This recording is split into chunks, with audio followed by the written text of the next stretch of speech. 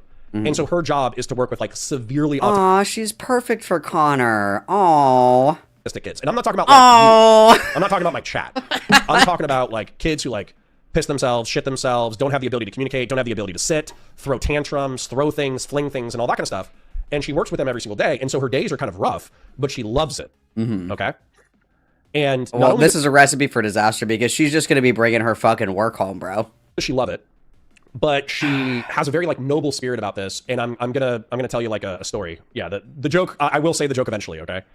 As a matter of fact, I'll just say it. Her dealing with severely autistic people every single day is like going to be a boon to our relationship.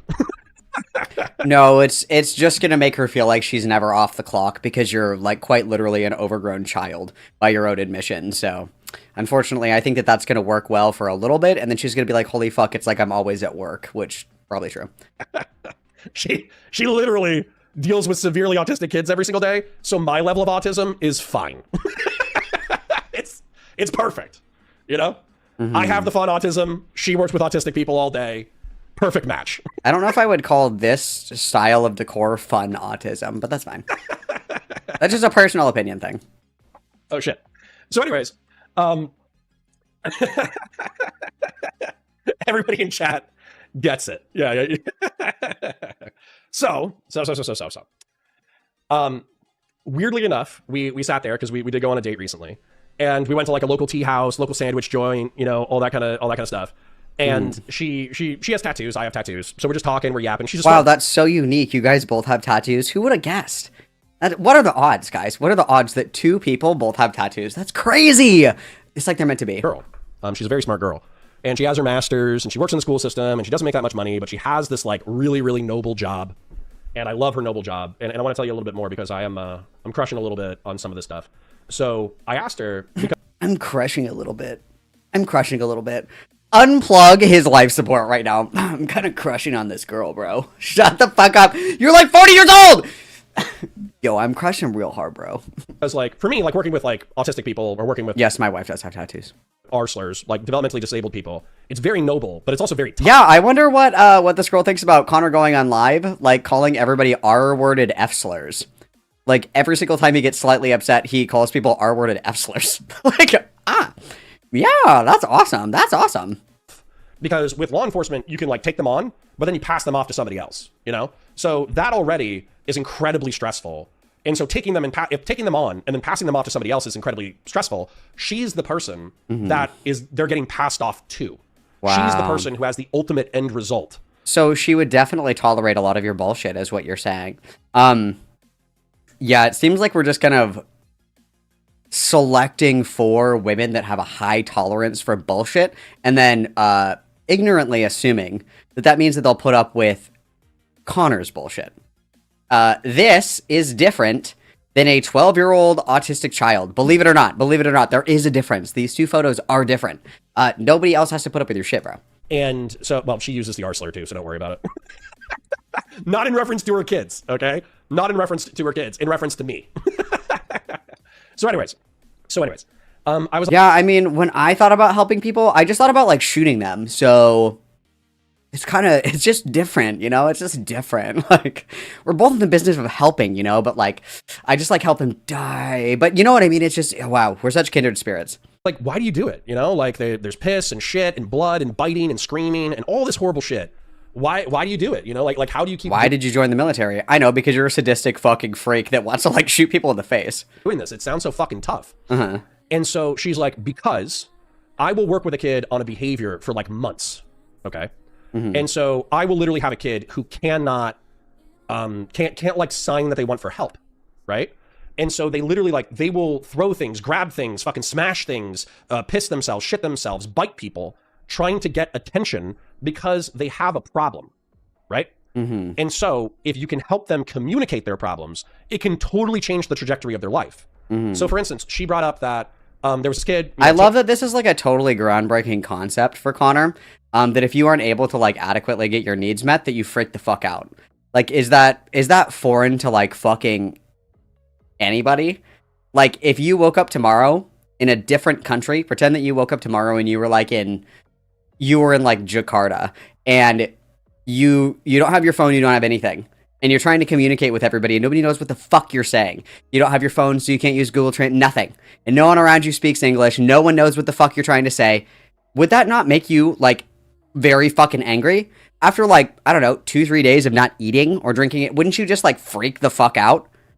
Yeah, actually you would. And it's actually very interesting because people who have suffered from strokes and they lose a lot of their, like, communicative function, you see the exact same behaviors in post-stroke victims with people that have high needs autism. And the number one reason for that is because, like, the explosive behaviors are almost always linked to an inability to get a need met. Because, like, obviously, if you're like, help, I am so hungry I could die, help, I'm so hungry I could die, and nobody knows, and you cannot communicate that effectively, obviously you're gonna get fucking pissed off. Like, very, very, very crazy concept. That's such a big brain fucking idea that if nobody can understand what you're asking for and what you need, that you're just gonna crash out.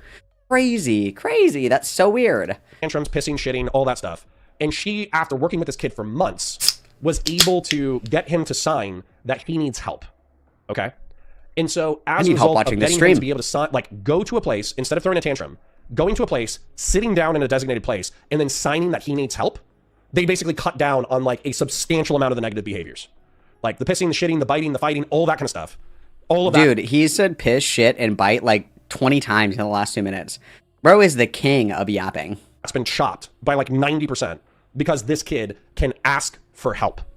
And not only does that, like, bring a wholesome tear to my eye, but we also talked about it from a law enforcement perspective, because if that person becomes an adult and they're shitting and pissing themselves and biting people and throwing tantrums and all that kind of stuff, when you're doing that as a child, people will go out of their way to help you because you're a child.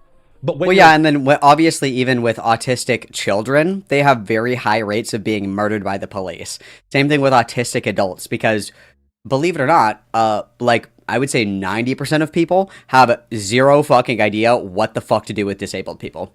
Physical, mental, or otherwise. Like, literally no fucking clue. So, again, cops' first instinct is like, holy fuck, they're gonna kill me! And and it's just somebody that, like, can't communicate and they're trying to, like, sign for something. Oh my god, he's got a fucking gun! And then they just, like, mag dump and it's somebody getting out, like, their AAC out of their pocket or something like that. Like, wow. That's brave. And then JG Free for the 2. It makes me sad this dude has kids and doesn't get it. It's a very brave concept. Everybody witness JG Free. Thank you very much. adult, you could get fucking shot for doing that. Autistic children are actually killed at incredibly high rates by police officers. It's not just adults. So she sees her job as so necessary and beautiful and cool because she is the person who makes that difference in their life. Wow. And so she will deal with the biting, the pissing, the shitting, the fighting, the screaming, the throwing furniture. Shitting, pissing, biting, shabicing. They're shabicing, guys. Or the weird threats, the outbursts, and the tantrums, because she knows that she gets to have that in. I know. They're like signing. They're like, helicopter. And they're like, he's in a gang. Get him. And I just think that's so admirable. Like, truly admirable. It's so brave. Separate from any relationship that I have with her. Wow. And so, basically, that's my deep admiration. And so we were going over tattoos. Yeah, and the guy whose caregiver was black, he still got shot. And he was laying on the ground on his back with his hands up like this. And he was like, literally, he can't get down on the ground. He has autism. None of us have guns. Like, please, can you fucking relax? And they still shot the black guy. It's like, he's laying on his back like this. He's doing the upside down Superman. And they still fucking shot him. It's crazy. You know, we got some food, we got some sandwiches, we got some tea, we were hanging out, we were yapping. And then I'm kind of taking this as a sign from God. You know, that this is just...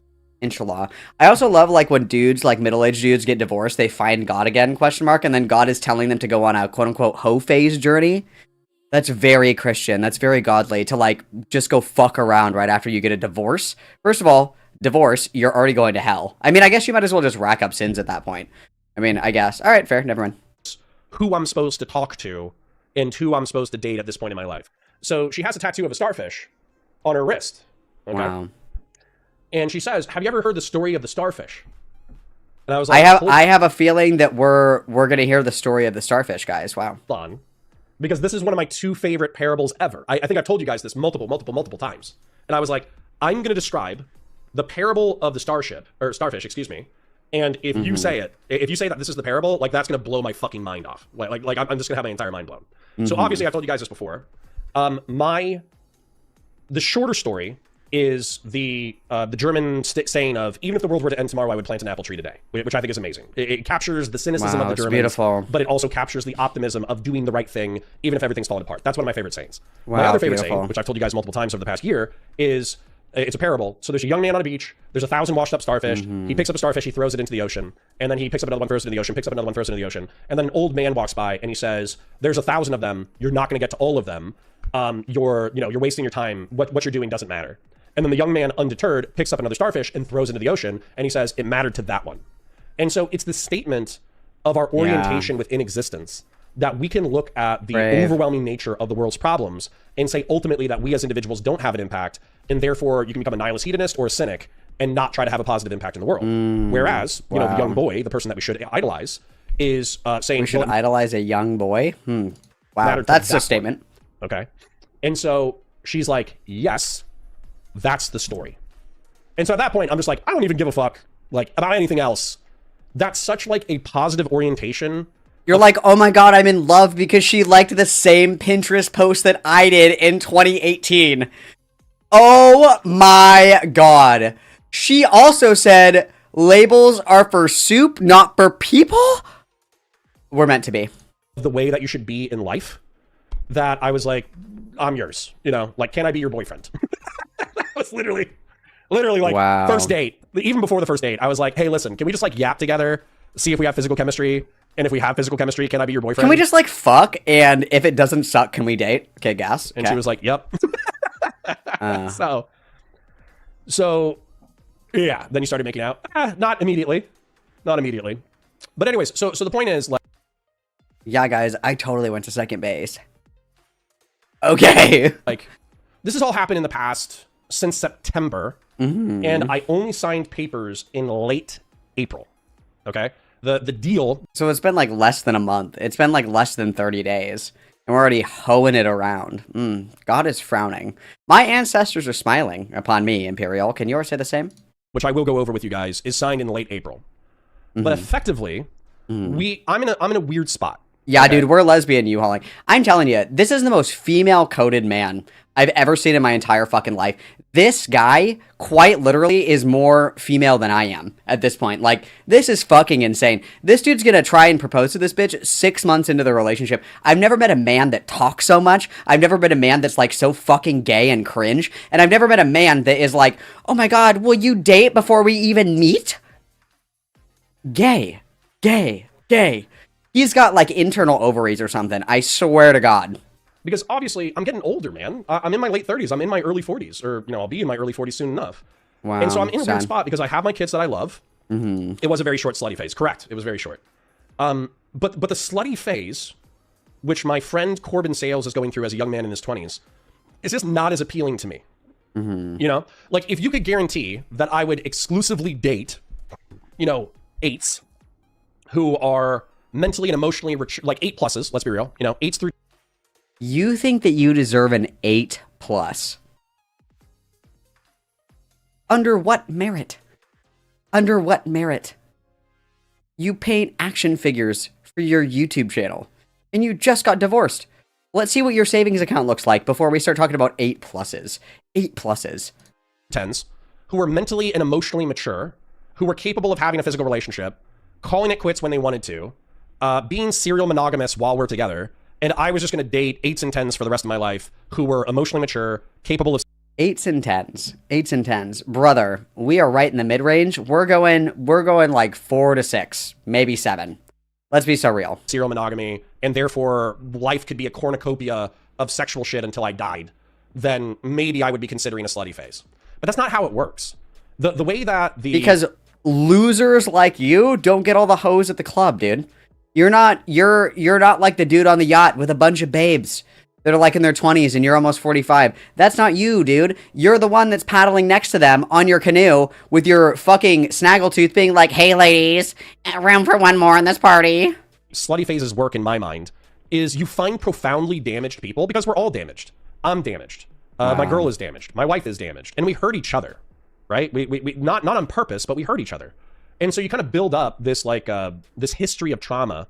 And so being able to like bounce into each other, having fun sex, and then bouncing away from each other is not how it works. How it works is typically if you bump into, let's just say everybody's... I mean, I don't want to take like dating marriage advice from a dude. So here's another thing to be mindful of. Not only did we get divorced less than 30 days ago, we didn't see the divorce coming at all. And we've been out of the dating market for more than a decade. And this is who you're going to take dating advice from. A dude who has literally not attempted to rizz up a girl in more than a decade. And the only girl that he could successfully bag is an ex. We're not even bagging new girls. We're bagging exes. And you want to talk about spitting game, dude? Get the fuck out of town. Are you kidding me? Are you kidding me? This is crazy. Attractiveness is subjective, but a 7 to you, or an 8 to you, or a 9 to you, or a 10 to you. When you bump into that person, and then you're going for a casual sexual liaison, typically... No, you're 100% correct, Bionic. He wants an emotionally mature woman because, like, they can't both be emotional children. Somebody has to be the adult in the relationship, and it sure as fuck isn't him. Thank you very much for the 5 witness, please. If you guys do a casual sexual liaison, it's because they're drunk, or they have trauma, or they're recovering from a breakup, or they're going... You are the one recovering from a breakup, bro. You're still in the middle of the breakup. The only reason that you guys ever want to fuck is because you're, like, an addict whore loser with trauma. Gosh, okay, got it, nice.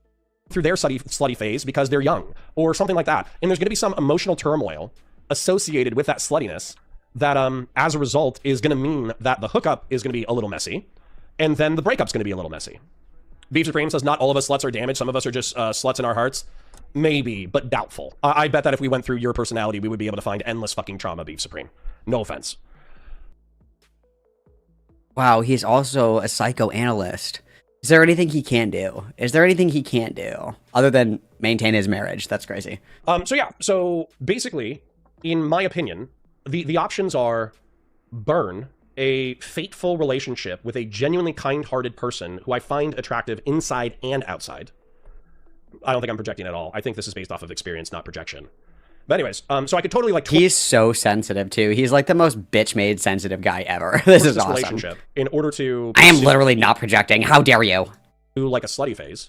Or I could just be loyal and kind and beautiful and have fun and have like a good friend and good other stuff and, you know, all that kind of stuff. And so I'm going down that path. So who knows? You know, obviously, like, the split is very recent.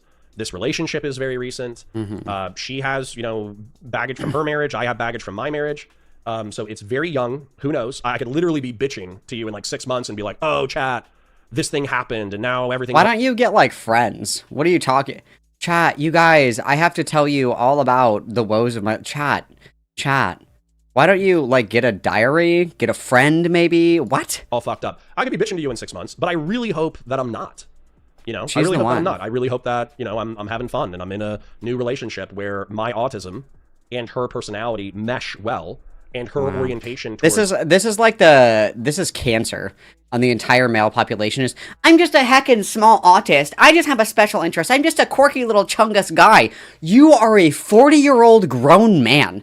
I just got a touch of the tism, guys. No, you are emotionally and developmentally stunted in the same capacity as somebody who had a TBI when they were 12. Like, it's just my autism. I just have special interests. No, you have been babied and coddled your entire life and nobody told you to grow the fuck up. That's what it is. What are you talking about? Service and my orientation towards service lead to, you know, a compatibility that allows us to have a long-term relationship that's fruitful and good. So Grateful. that's also scary though. And I'll tell you the reason why it's Very scary, just as scary. like a late 38-year-old guy. Mhm. The reason why it's scary is because like you kind of want to have the love of your life, right? And that's kind of like what you want to do. You want to find your Romeo and Juliet. You want to find the person who sets your blood on fire. You want to find this. You want to find that. And I'm not saying that we couldn't have that. I'm just saying like you want to find the love of your life, and you kind of want to like live and die with them, so to speak. But I think that's way easier said than done. And life is way more fucking complicated than that. And so, yeah, I'm not going to be like constantly on the prowl looking for someone who's better than my partner so I can have this like rapturous Romeo and Juliet fucking... No, it seems like you're probably a serial monogamist because you know that short-term relationships are a way for you to test out what kind of woman is going to put up with your bullshit or not. When you find one that will, you lock in. And then you just become complacent and allow it to deteriorate over time. I anticipate a similar event happening again in the future. Love story. And I'm also not going to be being a slut because I don't like it. It's not fun for me. And so I'm just going to take it. I'm just going to take it day by day. You know? Yeah, they were dumb fuck kids who ended up killing themselves. Exactly. Exactly. You know, there's something to be said for rapturous love, you know, like setting your soul on fire. There's also, because I'm older, you know, I've had rapturous love, not only set my soul on fire, but, you know, also like... Hazaki for the generous 5 and a great reminder. 218 people here, 218 of my closest friends and family who I'm going to tell my deepest, darkest secrets, thoughts, and desires, and only 110 likes. That is completely fucking unacceptable. Please do your civic duty. It's completely free to like the stream, guys. It's completely free. Discord is also free. Okay, Discord is also free. All right, my merch, not free, but you're gonna look so cool. Look, we could be twins, guys. How fucking cute. We could be twins because we're best friends and we have to match all the time. That'd be so awesome. And then super chats and memberships are not free, but they also make me smile. Thank you very much, Hazaki, for the 5. I hope that you're well. XOXO. Everybody witness, please. Destroy things. So like rapturous love is a double-edged sword. So anyways, the reason why I wanted to share this with you guys is Okay, because tell me like, I am more. kind of like moving out of it. You know, we're moving I'm on. kind of like, I'm moving out of my current... We're and I should forgiving what we can't forget, as they say. get into the familial dynamic momentarily. But I'm kind of like, I'm moving out of Momentarily, bitch. It's been like an hour. my current familial dynamic into a new familial dynamic. And then I'm also moving into a new relationship that I hope is healthy and happy and fun and cool. And She's the one. What I can hope I that say? it's long-term. There's no reason why it wouldn't be long-term on my end. And she has expressed similar sentiments. But of course, life is a little bit, is a little bit more complex than that. It's a little bit more complex than that. So Yeah, who cool. knows? Who knows what the next 6 months hold? Once again, I will reiterate. I felt like my life was on a track. You know, I felt like, you know, my ex's name is Victoria. I thought it was Victoria and me. You know, we're married. I'm annoying as shit, but she's going to put up with my annoying stuff. She has some, let's call them personality quirks that I will tolerate because she puts up with my personality quirks. We will, our quirks, let's just call them tactfully quirks. We will tolerate each other's quirks and we'll run out the next few decades of life together. Tolerating quirks is for like minute things. Like whenever my wife like drops anything, she's like, like it's the end of the fucking world, and I'm like, what? Oh my god! And she's like, oh, I just dropped my phone. Like shit like that. That's like a quirk. Quirks don't accumulate into divorce. There's usually something else going on there, but okay. Because we're friends and we're lovers and we're co-parents and we're this and we're that. So even if our lives aren't perfect and we're not perfect partners, we are partners for life and we're going to live and die together. That's what I thought I signed up for. But like I said, we hit the rocks in September. She, you know, kind of was trying to work her way through it. She hit me with papers in February, and you know, it is what it is. I don't want to force somebody to be with me in spite of things that they think are going to like grade on their soul over years or decades. Our behavior is soul grading. I think that's a little bit more than a quirk. want whoever I'm with to truly want to spend time with me. And so I don't want it to be, I don't want to have to form myself into a different person in order to meet their ever increasing... I don't want to change any of my behavior to make myself more palatable to the person that I committed to spending my life with. Certainly a take. That's certainly a take. Like, from the guy who's like, I actually haven't changed at all in like 20 years, which is a fucking insane psychotic self-report. Standard of who they want to be with. And I also don't want to, if I fail to meet that standard, I don't want there to be like a brooding resentment of me not being the thing that they wanted me to be. And then for that to Well, let's hear about it. What did she expect of you? That you didn't stream fucking all day and spend more time painting your Warhammer figurines than you did with her? Okay. be corrosive on the relationship in perpetuity. It's not worth it. It's not worth it. So sucks. Not worth it at all, guys. It is what it is. Best advice from me, take everything slow. This is a new stage. Don't rush anything. Get grounded and secure, and don't bite off more than you can chew. I'm going slow-ish. Okay, Ruby Rose, calm down. And I guess we should get into the familial dynamic real quick. Oh So, boy, yeah. Tell us about your just family. being real. This is what everybody needs to know. We could have done 50-50 with the kids and with the house and Could called it a have. day. But Victoria wanted more substantive custodial relationship with the kids. And God, I wonder why. 1, 2, guns just fucking out and about. We spend all of our time streaming and talking about how we want to go and pick up hoes. God, that's crazy. That's very... I have no idea why. And then JG Free for the 2, rebounding to an X. Loser, it has been a month. Yeah, rebounding to an X is insane, by the way. Insane. I can't overstate this enough. Everybody witness, thank you, please. I said thank you, please. I meant to say thank you, JG Free. I don't know. Some wires got crossed there. I don't know what happened. And I wasn't necessarily opposed to that. She's been their primary caretaker like their entire lives. So I didn't concede very much, but I conceded a little bit for the sake of amicability and her desires. So what happened was, just being very straightforward, it's 60-40. Could have been 50-50, but it's 60-40. So I have my kids 1 week, I have them 2 days a week, and then I have like visitation that I can do. And then I have them another week, 3 days a week. So out of a 14-day period, I think I have them 8 or 9 days.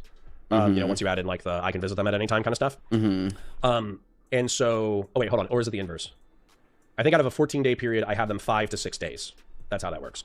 Wow. And so, basically that. I really need to know And this so information. One week I have them Wednesday, sharing. Thursday, and I can visit them on the weekend. And then the other week I have them Friday, Saturday, Sunday. So when I was telling you guys that, like, oh yeah, Victoria's going to like a new job schedule, which is true, by the way, she's also changing jobs. I really need to know basically, this. Speak every for other yourself. weekend is going to be the weekend that I can do community stuff. You know what I'm saying? Because I sacrifice my relationship, my marriage, and my children so I can do quote-unquote community stuff, which means hanging out with my YouTube fans, of my 40K Warhammer YouTube channel, and then my Twitch politics community, which is 15 people total, all of which are moderators, by the way, so we can go and hang out at the park together and get day drunk. Based. I'll be chilling. Now, the truth is, I had so much post-recorded work to do this past weekend that it didn't even cross my mind to do a community night because I had so much shit to do. But one the community night. You mean like in Discord? Got it. Okay, we're actually talking about watching movies and shit in Discord. Got it. Yes. I actually sacrificed my marriage, my career, my family, my friends, everything that has ever been meaningful in my life, so we can hang out and watch movies in Discord together, guys. Okay, awesome. settled into the new schedule, we'll be fine. And I might start doing like a community night every other Saturday night. The boys, some people were asking about the boys. The boys are doing okay, all things considered. And I'll share a few funny anecdotes. So I asked my oldest, because this process has been unfolding for the past 2 months. I asked my oldest, I was like, hey, how would you rate your life on a 1 to 10? And he's like, 9. And I was like, damn, that's pretty fucking good. Okay, all things, and he is upset. He's expressed how upset he is about this process. But he still is rating his life at a 9 out of 10. So I'm like, okay, that's good. Then, Victoria is staying in a place with a pool. And I love to swim, and my boys love to swim. And I have a local pool that I go to. And so crashing my bitch ex-wife's apartment complex so I can swim in the pool. Awesome. Basically, the boys are ecstatic because they get to hang out with their grandparents pretty frequently on that side of town. They get to go to a pool very frequently on that side of town. And also at my place, we get to go to the pool very frequently. Wow. And then they get to play, my pool. older child gets to play video games like a motherfucker. Like he'll play video games endlessly, and he loves to play video games. And I borderline encourage that because I was a gamer as well. That's so awesome. I love rotting my kid's brain with Fortnite. That's so cool. Yes. So, yes, my children do get upset sometimes when we're like transitioning the kids from one location to another, but they're excited to see me. I'm excited to see them. I love them. That hasn't changed at all. And then my oldest, like I said, this did shake him a little bit, but I think the fact that he basically gets to like go party with grandma and grandpa and mommy and go swimming and have a cool place to hang out on that side of town, and then he gets to come to daddy's house and we get to fucking play video games and go swimming and all that kind of shit. He's doing okay, awesome. all things considered. And then my youngest, I'll just be real, he's 3 years old. He doesn't give a fuck. I'm just gonna be real. He doesn't care. He doesn't now, but he will. So, like, he was already a very fiercely independent child. Like, he was already... Dude, like, true. The 3-year-old doesn't even need to be parented. I agree. Like, get a job already. I completely agree. Give him the car keys while you're at it. Fuck. Like, if we were playing with him, hanging out with him in the backyard, and he wants to go do something, and we're like, hold on, Henry, give me a second, let me go do this. He's like, and then he just goes and does it by himself. He's already like a wildly independent child. And so what's funny is there is a little bit of tension during like pickup and drop off where he's excited to see mom. And so he runs away and gives her a hug. And then he tells, hey, Dada, come on. And then, but I don't, and he gets a little upset when I don't tag along. and then vice versa. You know, he runs to me and he's really excited to see me. And then he wants mommy to come along, and then she can't come along. So, you know, there's like a little bit of tension there. But at the same time, like, it's great. You know, you know, I still have a great relationship with my boys, and I plan on being intentional, fostering that. Wow. Trying to spend good time together, trying to make sure that my place, just being real, my place is a place of anarchy and fun. Okay. I love that. I love pitting my children against my bitch ex-wife. Yes, that's awesome. I love making it feel like a punishment when my children have to go and see their other parent. I love that. I love being the fun parent that doesn't have boundaries, rules, any expectations.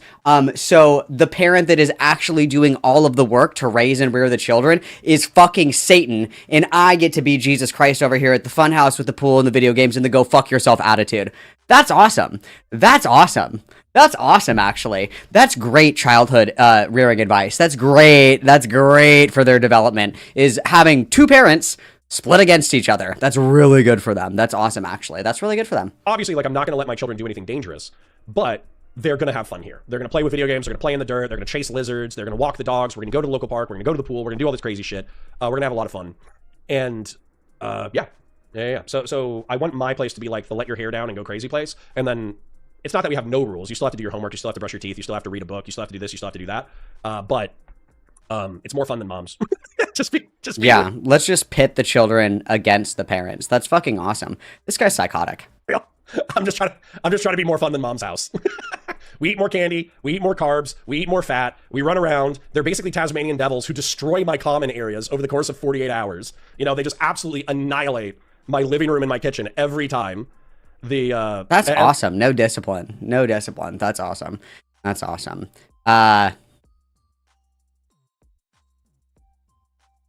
Nice. Every time they come over, they just absolutely annihilate my common area. And so basically, like, when they leave, I spend about a day wallowing in the destruction that they've made, but it's fun destruction. And then I clean, vacuum and mop. And then the house is ordered for another few days until they come back. So, yeah. Oh, that sounds really good. It is. It's a mixed bag. Obviously, like, it's sad. You know, 15 years is nothing to shake a stick at. You know, that's almost like a military contract. Like, my wife and I, we almost military contracts are 4 years, by the way. Completed a military contract together, but we just didn't have the stuff to make it last the entire way, which sucks. But I can't resent that. You know, we lived in 3 places together. Okay, I think that's all we get out of this. I don't need more venting time from Connor. Yeah, dude, that's awesome. I've said for a really long time that if I like, when the time comes for Lil Malcolms, when the time comes for Lil Malks, if you will, when the Lil Malks are about, it's like, I think that there is, like, nothing more important than, like, instilling a sense of responsibility and discipline in children.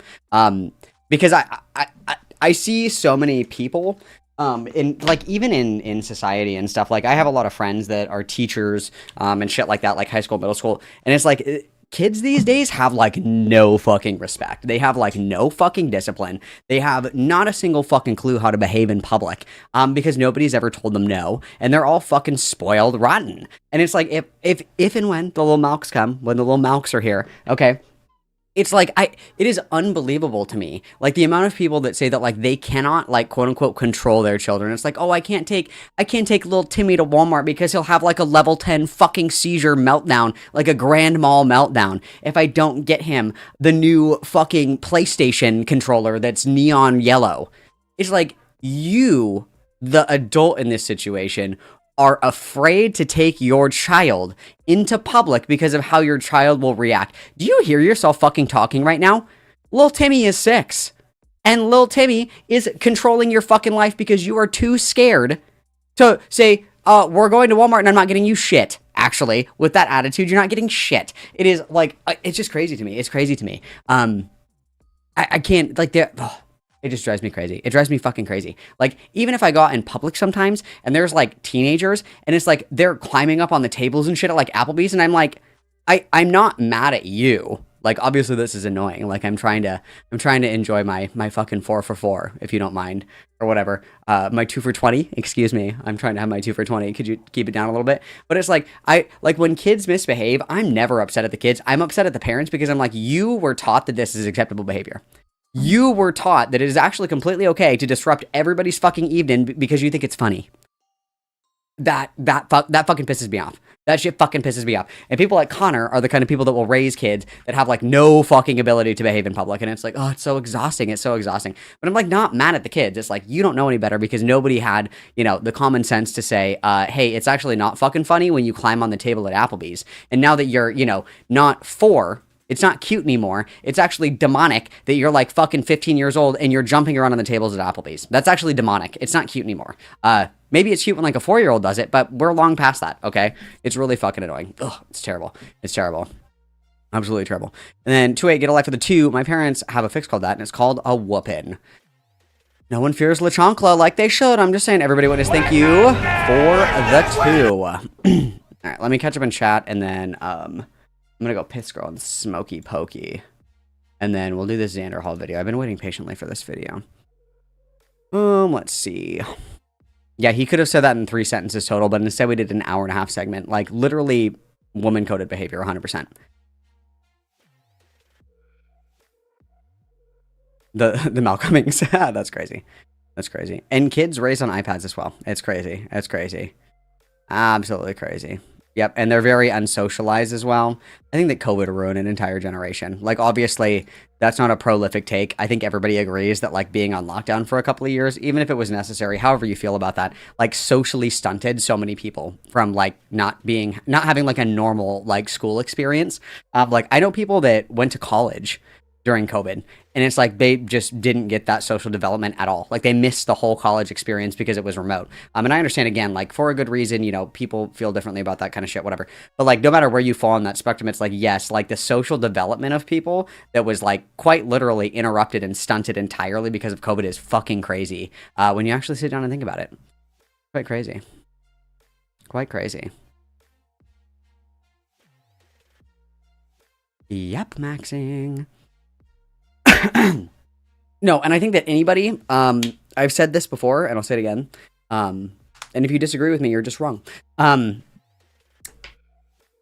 If your child can understand reason, there's no need for you to hit your child. Whether it be a spank, a chancla, a belt, doesn't matter, a fist, a slap, it doesn't matter. If your child can understand reason, there is zero reason ever for you to raise your hand to your child. 2, if your child doesn't understand reason, your child cannot understand why they are being hit. Only people that are physically disciplining their children by spanking, hitting, slapping, slippers, chanclas, belts, anything like that, that is a lazy parent. If you are someone who raises your hand to your child in lieu of explaining reason or disciplining them appropriately, you are a lazy fucking parent, and you are a shitty parent. And that's the end of the fucking conversation. There is quite literally not a single reason in the entire world that you should ever fucking raise your hand to a child. None. Absolutely none. If your kid's like 25 and they want to like fist fight you or something over a beer, like, yeah, that's fine. But like a child, you know what I mean? A fucking child. You are a lazy fucking parent and you are a shitty fucking parent because you don't want to do the work to teach your child what something is right or wrong. You want to physically harm them to try to teach them a lesson. You are a shitty parent and you're a bad parent. And that's all I'm going to say about that. That's all I'm going to say about that. Okay. Yeah, La Chancla is the flip-flop. La Chancla is the flip-flop. And the only thing that you're teaching your kid when you hit them is that pain compliance is an acceptable way to engage with other people. Like, it's like, why is my kid a bully? I don't understand why my kid, like, hits other people's kids and shit like that. It's like, because you're teaching your child that compliance is earned through pain. If you want something... If you want, or you want to get out of something, or if you want to convey a message strong enough, all you have to do is hit somebody else. That's what you teach them. You're teaching a child pain compliance. That's what you're teaching them, basically, which is insane. You don't want like an 8-year-old putting kids in arm bars and shit because they won't share their toys at recess. That's insane. That's what you're teaching them, is that pain is an acceptable response to something that you don't like. And that's crazy. That's insane. That's what you're teaching them. That's what they are taught. That's what they understand. Is like, I did something that dad didn't like, so he punched me in the fucking face. That's crazy. Susie at gym class said something that I didn't like, so I'm gonna punch her in the fucking face because that's what I have to do, right? That's what I learned. That's what I've been taught. That's how I understand, like, actions and consequences, because that's my life. Yeah, you're just teaching your kid to be fucking violent. Duh, hello. Also, Midichu for the 5. My mom never had to raise her hand to me or my brother. She just looked at us and we knew we were in trouble. Yeah, moms do have that look, though. It's like you're doing something and then you, like, kind of look over and you hear like the... You're like, oh, fuck. Thanks for the 5. Everybody witness, please.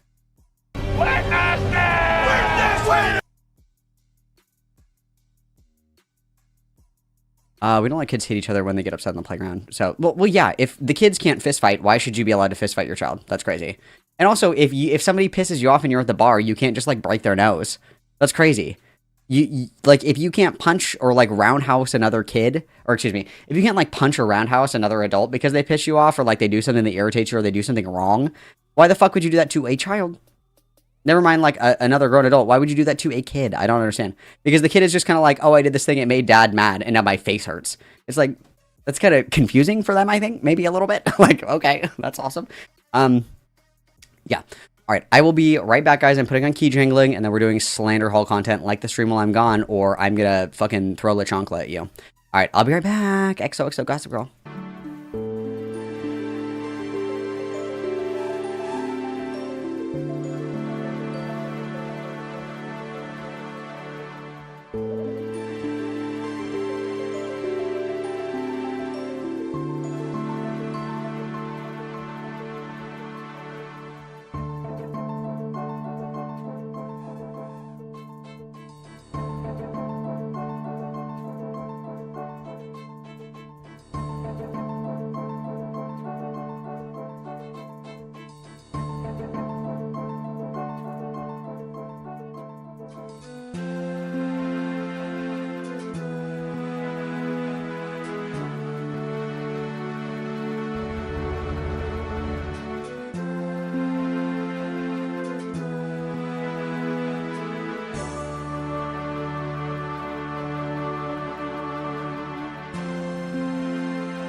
Alright.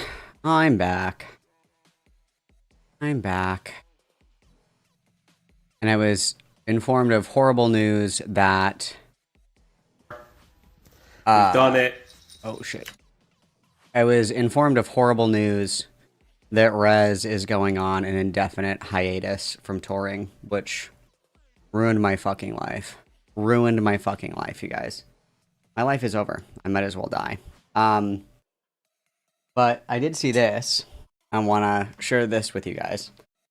Excuse me. I want to share this with you guys because I think it's really important that you see this. It's very important. It's very important. Here we are. We've done it. I jingle. I jangle. I look like a pretty princess. It's there's. Now I understand why women sometimes wear Spanx, because this shit's not flattering, not form fitting. Fuck me. I just wanted you guys to see that. I had to see it, so I wanted you guys to see it. I just thought you would want to share in that joy with me. I thought that would be fun for us to see together, you guys. I will not be jingle jangling for you. I'm so sorry. And then, let's see, you guys. We have Molly for the 2. I broke so many spoons as a kid. That's awesome that you're Thanos. That's super cool. And then... This isn't letting me see your full... Oh, the Crying Cryptid. The Crying Cryptid. For the big $10 redos. My dad never laid a hand on me when I was growing up.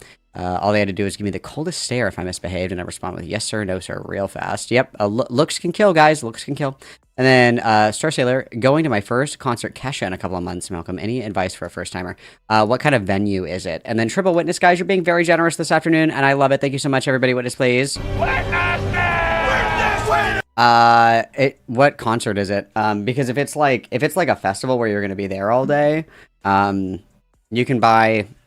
They're like these little carabiners that you can clip onto like a bag or whatever. And it holds your water bottle so you don't have to carry it all fucking day. Comfy shoes. Ear protection is a must. Ear protection is a must. That was Falgi. For you guys who don't know who Falgi is, that was Falgi. Ear protection is a must. A lot of people like Loops earplugs. I like Eargasm earplugs. They don't like compromise the sound. They just make it so like all the damaging or hurtful like noise doesn't get into your ear. I would probably be deaf if I didn't wear earplugs at shows, to be completely honest with you. So certainly invest in good ear protection. It's in an amphitheater. Amphitheaters usually don't let you bring in chairs. They usually will make you sit on the ground. Some moon mats are really comfortable to sit on. If they let you bring in Chilbo couches, those are awesome. Those are really easy to blow up. Bring in an empty water bottle or a sealed water bottle if you can, because they usually places will like let you bring in empty water bottles to refill them, and water bottles are like $6. And then certain venues will take the cap off of it because some people will throw the caps at the artist for some godforsaken reason.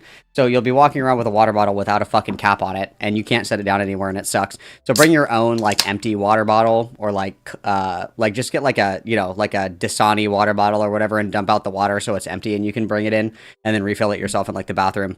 Way cheaper. This one's fun. Vapes don't set off metal detectors. So when you're in line for security, if you want to bring in like a vape or a Pendulum or whatever, these don't set off metal detectors. It's aluminum, not metal. So if you watch the security guard, like in front of you, like look at the lines and see who's patting people down, go to the person that's not patting them down and put this like in your waistband. If you have boobs, you can put it in your boobs, shit like that.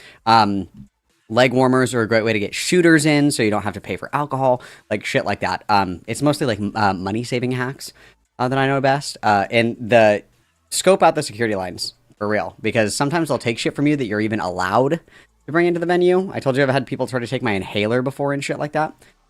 Aluminium doesn't set off the metal detector, though. These don't set off metal detectors, which is awesome, by the way. Fun fact of the day. You just have to strategically place it, okay? I've gotten into shows with like 6 of these fuckers on me, okay? Because girls don't have pockets, so they're always like, "Oh, will you put this in your waistband or whatever?" I've had vapes between my cheeks before going through security. Okay. And depending on what venue it is, you can usually look up and see how Gestapo-like they are with their security policies. There's certain venues where they like won't let you bring in anything. Like you can bring in like your phone and your body, and that's it. But but yeah, yeah. Pretty much what I got. Pretty much what I got. Pretty much what I got. I'm so excited, you guys. In 2 weeks, it's Grizztronics. So on the 25th, we probably won't have girl time. I'll probably be sleeping. The 25th is Memorial Day, obviously, as you guys know. 25th is Memorial Day. I will probably be recovering. Probably no stream that day. Probably no stream that day, but it's just pretty gas. Well, obviously, yeah, it was my vape. Obviously it was. Well, I have a Juul, so I can put a Juul in my sock. Socks are also really good for getting stuff in. Socks, leg warmers, stuff like that. Shoes, high top shoes. People get hella creative. Hella creative. Yeah, when me and my wife were much younger, we went to a concert, and it was a 1-day concert, and we bought a handle of vodka, and we drank the handle of vodka between the two of us. I was a fucking mess the whole time. We double bagged vodka in Ziploc bags and put them in our pants so we could get drinks into the venue without having to pay for them, because you buy like a beer and it's like $12, or you buy, you know, like a mixed drink and they put less than a shot of alcohol in it, and it's like $21, shit like that. Stupid. Sometimes they won't let you bring in like already open chapstick, already open like makeup or anything like that. Like if it's not sealed, they'll make you throw it away sometimes. They tried to make me throw away my cigarettes one time because my cigarettes were open. I was like, you can literally suck my fucking ass. Go and get your supervisor right now. Socks are a good place to slide stuff. If you have boobs, under the boobs is great. Like it's mostly just like, my advice for concerts is like ways to get in things that will save you money. Okay, that will save you money, because I've been to shows where I've spent way too much money on drinks when I was drinking, or like I lost a pack of cigarettes one time when I was at the Gorge, and those fuckers charged me $25 for a pack of cigarettes. $25 for a pack of cigarettes in the venue. I was like, this is predatory behavior. You're preying on addicts, and that's really fucked up. So like anything to save money. That's mostly my concert advice. Yeah, it's absolutely fucking ridiculous. It's like highway robbery. It's highway robbery. It's loads of fun. It is loads of fun. It's pretty awesome. It's pretty awesome. No, yeah, I have a friend that got 10 airplane shots into a concert, and she was wearing like a bikini. And I was like, what the fuck? How did you even get that many in? Pack normally has like $12, $10, $12. $12. The concerts that I've been to, they usually pour like little bitches too. You pay for like, you know, a drink. You're like, I don't know, you want like a vodka cran or whatever. I usually get like vodka Red Bulls. And they put like this much vodka in it. And I'm like, get out your little measuring thing. Get out. That drink is like $12. Get out your fucking measuring thing. I want to watch you pour a whole shot in there. Nice try. Nice try, dude. Nice try, dude. Yeah, twice as much. There was one time too, because they'll let you bring in vapes to some venues, like outdoor venues, if they're sealed and in a package. So like they're still in the box and shit like that. And our vape somebody forgot to hide the vape. I forget what it was. Somebody was like, "Oh, I thought we could just bring it in." I was like, "No, dumb fuck. Hide everything. Hide everything. If you have a question about it, you hide it. Okay, that's what you do." And so we had to buy a vape at the venue, and it was like $45 fucking for a vape. It was ridiculous. It was absolutely fucking ridiculous. It's absolutely terrible. It's absolutely terrible. It's highway robbery. All of my tips and tricks are to save water. And then when I went to Thunderdome this year, they started taking the caps off of the drinks that you would buy. Like if you bought a bottle of water, they'd take the cap. And I was like, this is like actually dangerous, because like this is how people get roofied. One, having a drink that doesn't have a lid, that's crazy. And then also like you just want people to leave water, but like you're dancing, you're gonna want to like set it down. There's nowhere to set it down, so you're gonna set it down on the ground naturally. Somebody's gonna kick it over. There's gonna be water fucking everywhere. Somebody's gonna drop it. Water's gonna go everywhere. Like it's hazardous for you guys to not leave the caps on. They were like, oh, it's like a new rule. I was like, dude, that's ridiculous. And so when the lady turned around, one of my friends grabbed like a handful of the caps off of the counter, just grabbed a handful of them and was like passing them out. I was like, this is fucking stupid, dude. This is stupid. Fucking stupid. And then if you go to a lot of concerts, I'd recommend like a clear bag. They'll usually let you into just about any venue with a clear bag. I have a Rave Runner. There's a lot of different brands.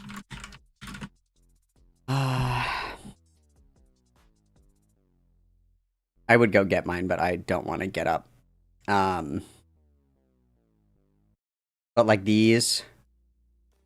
So I have one of these. You can get into just about any venue with these because they're clear. They're usually pretty chill about clear ones. So, they look like this. So they're clear, and then it's got the hydro pack in it. Some places won't let you bring in the bladder, but that's fine. There's like water bottle holders on the side. And there's a pocket on the inside. It's anti-theft. So you can put your phone like on your back, like shit like that. Lots of stuff to like clip shit to or whatever. I have one of these, and they'll let you bring this into almost any venue, as long as it's clear. If you go to a lot of concerts, I would recommend investing in a like a clear backpack, a clear fanny pack, or something like that. Those are usually the way to go. Those are usually the way to go.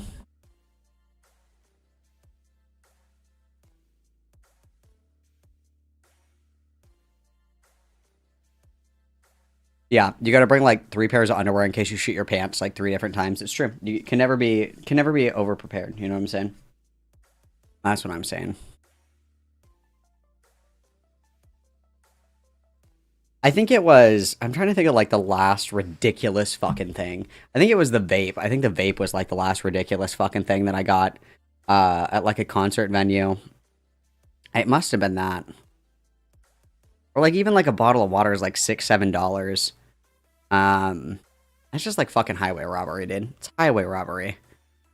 Dude, I do. Those emergency blankets, like the reflective ones, I call those rape blankets. Everybody, I said one time, I was like, oh, do we have any rape blankets? And one of my friends was like, what the fuck are you talking about? And I was like, the reflective blankets, like the emergency ones.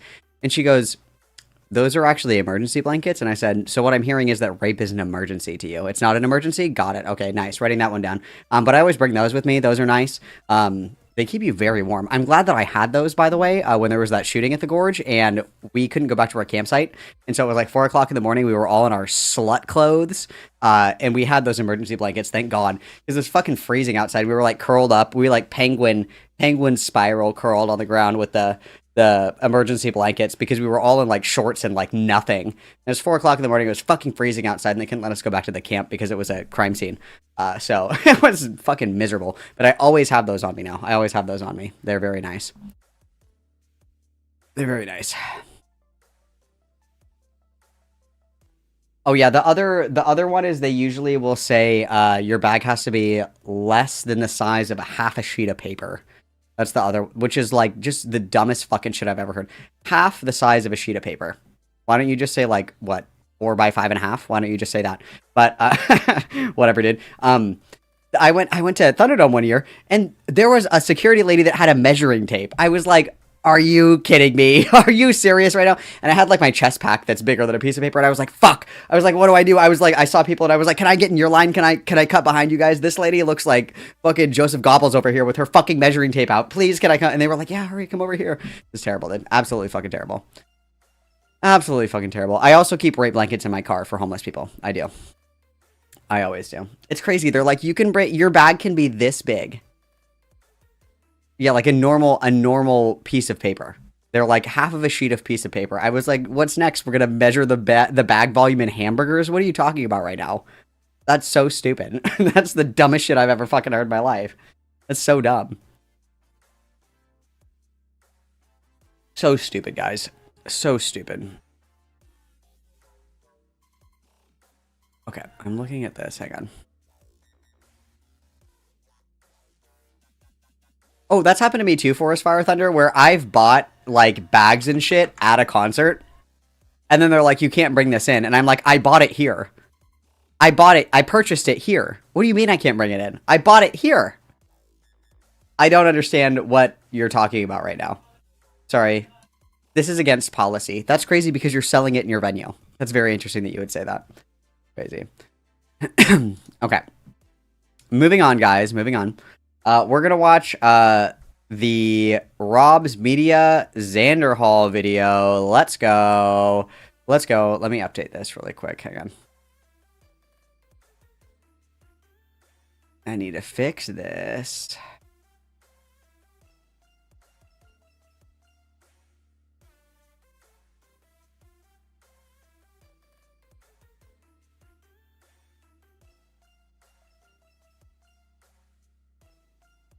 Oh, let's get Saved. Yeah, they're like, sorry, it can only hold like one card. And you're like, that's fucking awesome. Thanks, guys. That's a really good idea. That's awesome. All right. I'm super excited for this. I love Slanderhal content. For anybody who doesn't know who Xanderhal is the remnants of Twitchpole, a hollowed out carcass, both in content and in physical appearance. Xanderhal was like a debate bro, like kind of Destiny Vosh orbiter. Never really good at debating, never really very interesting or intelligent. He was just kind of like a Vosh waiting room. Kind of like how like Denham's, Frogan, Mike from how these people are like a Hassan waiting room. Like, you know, like people like them because of their adjacent proximity and similar political affiliation to Hassan. That kind of thing. So obviously with the death of Twitchpole, Xanderhal's content also started dying really quick. Xanderhal also notably... Oh my god, there's so much. Xanderhal, his ex-girlfriend, he alleged that she was cooking meth in his apartment. It wasn't meth. Xanderhal asked his girlfriend to make him DMT, which is interesting. And then Xanderhal also didn't know that he needed to have a bank account and that he couldn't just do all of his money management through PayPal, which was hilarious. And then recently Xanderhal was paid about $2,000 a month by Progressive Victory, and his crash out over not getting the money in a timely manner was threatening to kill his editor, saying that he was going to kill Keffels, just having like a total mental breakdown, like high probability that we're going to be a school shooter at some point in our lifetime. Xanderhal recently had to move back in with his mom because he couldn't afford to live in Seattle, where Demon Mama had to go and get him and bring him to Seattle because he didn't know how to drive at like 25. And he's been begging and groveling for donations for quite some time now, and has threatened to go and get a real job like 20 times, but we still surprisingly don't have a real job. Yeah, so let's just go for it. Let's just go for it, guys. Let's just go for it. Cherry, cherry, cherry, cherry, cherry. I'm gonna be homeless. Oh, is this muted? Oh, fuck. Wow, that's embarrassing. Let me try that one more time. Sorry. Literally. Man, the streams are dead, bro. Chat is so dead, man. Literally every hate video on me is just like people collectively calling for me to go homeless and like saying, Xan can't last much longer. Xan can't last much longer. He's going homeless. Soon, guys, soon. Any day now. So, if you want to make my haters maul, then y'all know what to do. I think that if you I'm not continue here down to- this path, you are going to find yourself completely alone, because this isn't fair. If things don't change within the next, well, by the end of the year, I will be calling it quits on YouTube. Because there's only so long that I can grind like day and night for pennies from YouTube and fractions of what realistically I should be getting. On this channel, I've covered a lot of leftist YouTubers, or breadtubers as they're typically called, and it's not even because of their political stances, but more so because of how they use it to justify their insane actions and statements. I mean, I've seen these guys use it to justify pedophilia before, but today, we're gonna be covering one of these stupider members of BreadTube, a humble streamer by the name of Xanderhal. And while he's not as bad as some of the other content creators I've discussed on this channel, his long string of controversies make for one of the funniest downfalls in streamer history. And the more I've delved into his history, the more I've wanted to make a full video on him. From his long string of bad debates, to his disastrous breakup with his meth-addicted girlfriend, the humiliating beef he started of I'm just gonna say it. I'm just gonna say long it. string Hang on. of bad debates, to his disastrous I'm just gonna say it. She's a baddie, bro. She's a baddie, bro. He didn't deserve her. I don't give a fuck if she's doing meth. She's a baddie. Okay, she's a baddie. And you know, if I looked like this, if I looked like Lanny and I was dating this Neanderthal with Dumbo ears, I too would do meth. There, I'm just gonna say it. breakup with his meth-addicted girlfriend, the humiliating beef he started of Shoe on Head, all the bridges he burned throughout 2024, and his continued financial decline, this is a legacy of— And then, like, it's just crazy. Look at how emaciated he is. Like, look, you can see, like, his whole fucking skull, dude. Like, right here and right here. You can, like, see his fucking skull. Compared to this, dude. Compared to, like, when he was— Where did the Laney picture go? Hang on. From his long string of bad debates, to his disaster— Like, look, he has like a normal face, a normal head, like a normal His BMI. meth-addicted girlfriend, the humiliating beef he started of Shoe on Head, all the bridges he burned throughout 2024, and his And then he turns into Skeletor. I also learned that he has, it's called like weed-induced bulimia. There's like an actual name for it or whatever. But every time that Xanderhal smokes weed, he pukes. That's why he's so fucking skinny. That's why he's so fucking skinny, is because he can't, like, put down the bong. It's not even a crack pipe. He can't even put down the fucking bong, dude. That's what I thought this was originally, by the way, Glenn. I thought this was, like, a POW flag, and he was, like, making a joke about his emaciated frame. about like it was either like the United AIDS Federation flag or like the POW flag, because like what else could represent this gauntness, you know what I mean? Continued financial decline, this is a legacy of Xanderhal, one of BreadTube's most thick-headed creators. In 2017, an 18-year-old Alexander Haley would begin uploading gaming content to YouTube, going by the name Pig Puncher. It's a very cringe name that he'd soon change, as someone of his physique couldn't punch anybody. Dude, the skinny fat, and also like, where are his nipples, bro? Like, him and Destiny. Him and Destiny. Like, this skinny fat physique is insane. Let alone a cop. He would primarily upload videos about 2B2T, Minecraft's longest-running anarchy server, known for the excessive amount of edgy content spammed into its chat. Though with Alex, it seems like— Oh, I'm sure that the puking clip is in here. Don't even worry, Sparkle Storm. I am confident that the puking clip is in here. like his bread and butter was looking at the crazy shit people would build on it. The very first place we have here to look at is this giant golden dick statue, and I gotta say, it was built quite well. They went full 3D with it and everything. I wonder, it's even got some nut spewing out. It's even hollow in the middle. Oh man.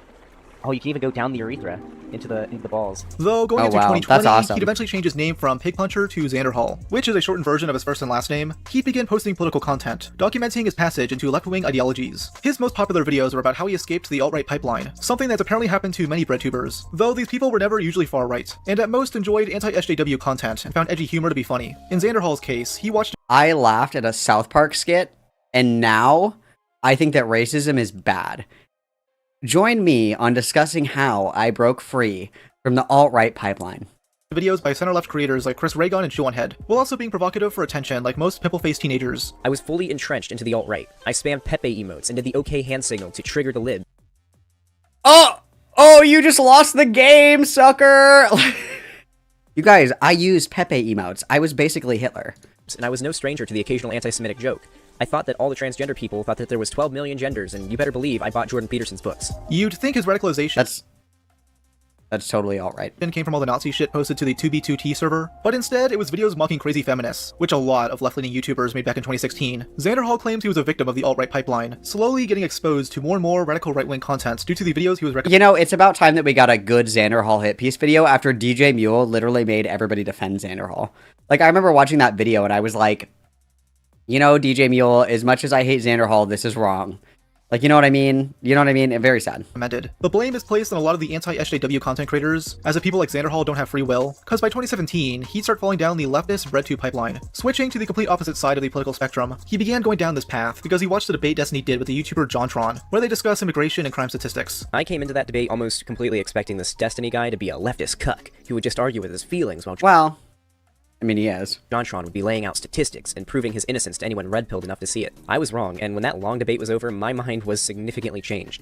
I realized that the alt-right were ridiculous. They were always arguing from their feelings and claiming that they were the ones using facts and logic. In reality, it was the left who actually had facts and reality on their side. It was Wow. enough to get me to watch Profound. more of his debates. I saw him debate No Bullshit, Lauren Southern, Sargon of Akkad, Dick Masterson, and many of their fans. Xanderhal would then begin watching more left-leaning content creators, as Destiny is a bit too much of a liberal for him. I found more channels such as Sean and Jen, ContraPoints, Dusty Smith, H Bomber Guy, Claudia Brown, and many more. Don't get me wrong, Wow. there are very few popular left-leaning political channels than right-leaning anti-SJW ones, but they were enough for me. By then, I'd already started my YouTube channel and reached 1,000 subscribers, and I decided I wanted to be like those YouTubers. Not like a copy of them or anything, but I wanted to be the person who could save other young people from falling down this rabbit hole like I had. He began If anything, Xanderhal showed me the importance of not consuming marijuana, which is, I think, that means a lot. identifying himself as a BreadTuber, making loads of videos criticizing so-called anti-woke YouTubers, which earned him hundreds of thousands of views. Though this was only possible due to refurbishing his political ideation. During some of his early live streams, he'd identify himself as a full-on anarchist. What type of socialist are you? The market kind, because I think it's an achievable goal within our lifetimes. But at the end of the day, I'm an anarchist.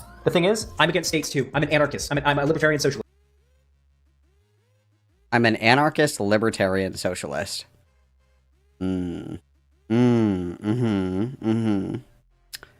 Got it. Okay? I'm not in favor of the state, okay? I don't like borders, and I don't like immigration laws. Personally, I'm an anarchist. I would prefer borders were abolished, and that people were able to move freely around the world. Anarchists are so fucking stupid. There has to be, like, anarchists are just, like, libertarians, but with septum piercings and dyed hair. That's what anarchists are. It's like, I don't want the state telling me what to do. I should be able to do whatever the fuck I want, whenever the fuck I want to do it, because the state is bad. And it's like, oh, okay, you guys have a panic attack calling Domino's Pizza, okay? Like, what do you do with violent criminals? Do you guys just kill them? okay, you have like a sanctioned anarchist executioner. Congratulations, that's somebody that has the authority of what? A governing body. Like, whatever ideological bend you believe in, there is some central force that has authority and a monopoly on violence. That is what comprises a state. Like, that they exist. That's gonna happen no matter what political ideology you choose. World. But this label is something that could drive normies away, so he instead described himself as a sock dem, or a social democrat. This was in response to backlash he got for claiming the US should have stayed in Afghanistan, doubling down after the disastrous withdrawal from the country. One of the big reasons why I started saying I was identified as a sock dem was following my cancellation for the We won't have cops, we'll call them Peace Patrol. Got it. Afghanistan thing. That was one of the things that made me start saying I'm a sock dem. I still like socialism. I still like the idea of socialism, think it's cool, but I don't want to associate with the types of people that think there's going to be a revolution tomorrow and that, like, the fucking Democrats are pedophiles who are eating babies and shit. Crazy. In the great year of 2026, everybody's a pedophile that's eating babies. Cool. Weird how that works. You know, like, I think a lot of, like, populist lefties also play too much with conspiracy for my liking. Like, Shuanhead. I know I keep bringing her up, but Shuanhead really fucking, like, dips too much into conspiracy theory. She unironically thinks George Bush did 9/11, and I think she actually believes, like, I think she actually kind of believed in Pizzagate or something. No, I don't know about that, actually. But I know she thinks that, like, Hillary Clinton was, like, raping kids with Epstein or whatever. I think she actually believes that Hillary Clinton had Epstein killed. His transition into Xanderhal would lead him to collabing with a multitude of other leftist creators, first being featured on I think that syndicalism is like a stepping stone to complete communism. Like, when I think of syndicalism, I think of it as like local communism. So I am a statist. I like the idea of like the state providing and controlling things. I think that that's like the easiest way to do shit, and I'm lazy as fuck, and it's just the easiest way to do it. So I think of syndicalism as more of like a local form of communism, so I think it's pretty gas. Destiny stream, though his most profitable connection would be Vosh, an ex-orbiter of Destiny known for his crazy debate tactics, and it appears that many of these tactics rubbed off on Xanderhal to his overall detriment. Xanderhal is best described as a midwit, someone with average or slightly below average intelligence, who believes they're the smartest person ever, and he's definitely aware of his intelligence level, as he infamously took an IQ test in early 2021, struggling with it, as he constantly hits his weed pen. So what isn't on here could be the this is like the best shit ever. The still image of Xanderhal with like the IQ curve is fucking awesome, dude. question. But every option is one that's already on there. There's no unique option. Maybe these two fuse together? That could be interesting. So would it be... But that's impossible, because there's none that's a box with a dot in it. It's all pattern recognition, dude. This one has me truly stumped. This is my favorite image ever, dude. Oh, this is awesome. This is fucking awesome, dude. This is awesome. Oh god, that's not good. That's not a good IQ right there. That's a slightly below average IQ right there. That's about what I expected. Xanderhal then spends the next 20 minutes coping about his below average IQ, bringing up various excuses and banning people in his chat. To be fair, I will say this. It has been shown that when you're not hungry, you perform better on tests, and I have not eaten today, and I'm starving right now. Now I'm depressed. Who sent me that test? I'm permabanning them. Does anyone remember who sent me the test? So I can permaban them? Because now I feel shit about myself. And then he watches the Adam Ruins Everything episode on IQ, going with the angle that those tests are pseudoscience. But he clearly only has this take because his score is so low, bringing it up to satiate his level. True, because if he would have scored higher on the IQ test, he would have been like, yeah, I'm so smart, and he would pull it out all the time. Full of embarrassment. That is true. It would be hard, because it would, if you don't, oh god. But that's the thing though, but this was a simple... Oh no, Javelin Kyle, I'm not debating anarchism with you. I love you so much. I don't want to argue anarchism. Please don't make me do this. I know that's why you're in the stream call-ins, isn't it? You want to argue about anarchism. Please don't make me do this. Please don't make me do this, Kyle Javelin.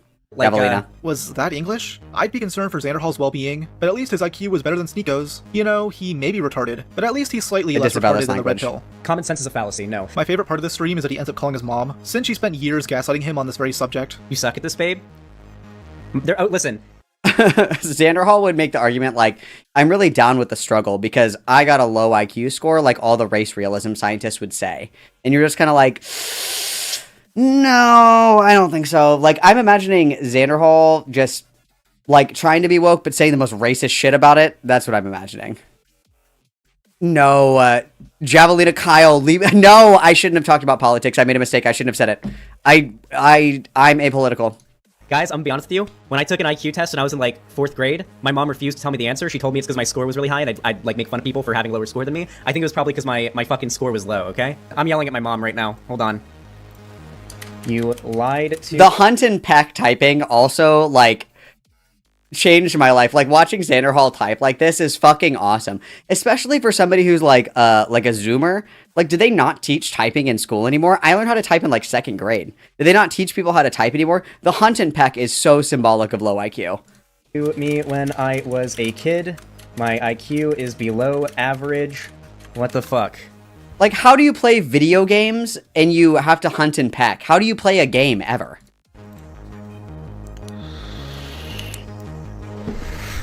Fuck yeah, Listen, dude, I that took an was a IQ sick test cloud. on stream, and I got a 97. Did somebody edit this to put the BDSM test up here? Dude, that's so funny. 97. That is my IQ. Quit smoking pot. I've smoked weed 3 times. No, this is real! Is this real? Oh my god! I've never seen this before. Is this real? Somebody tell me, is this real? Is this real? Somebody tell me. If YouTube, Twitch, Twitter, Instagram, Reddit, PayPal, Xanderhal.com, Vosh.gg, Destiny.gg, Restream, Rapid Tags, Research Document, Simple Armory, Policy Suggestions, Xanderhal Financial Research. Is this real? Is this real? Okay, so we have 100% Brat Tamer, 98% Dominant. Press X to doubt. Press X to doubt. What are we dominating? What are we dominating? Like, ED Twitter? What are you talking about right now? 87% Rigor. I don't even know what that is. 73% Primal Hunter. What? None of these are in... What? 58% Sadist. 55% Vanilla. 34 Masochist. 34 Exhibitionist. 29 Master or Mistress. 22 Owner. 21 Experimentalist. 19 Non-Monogamist.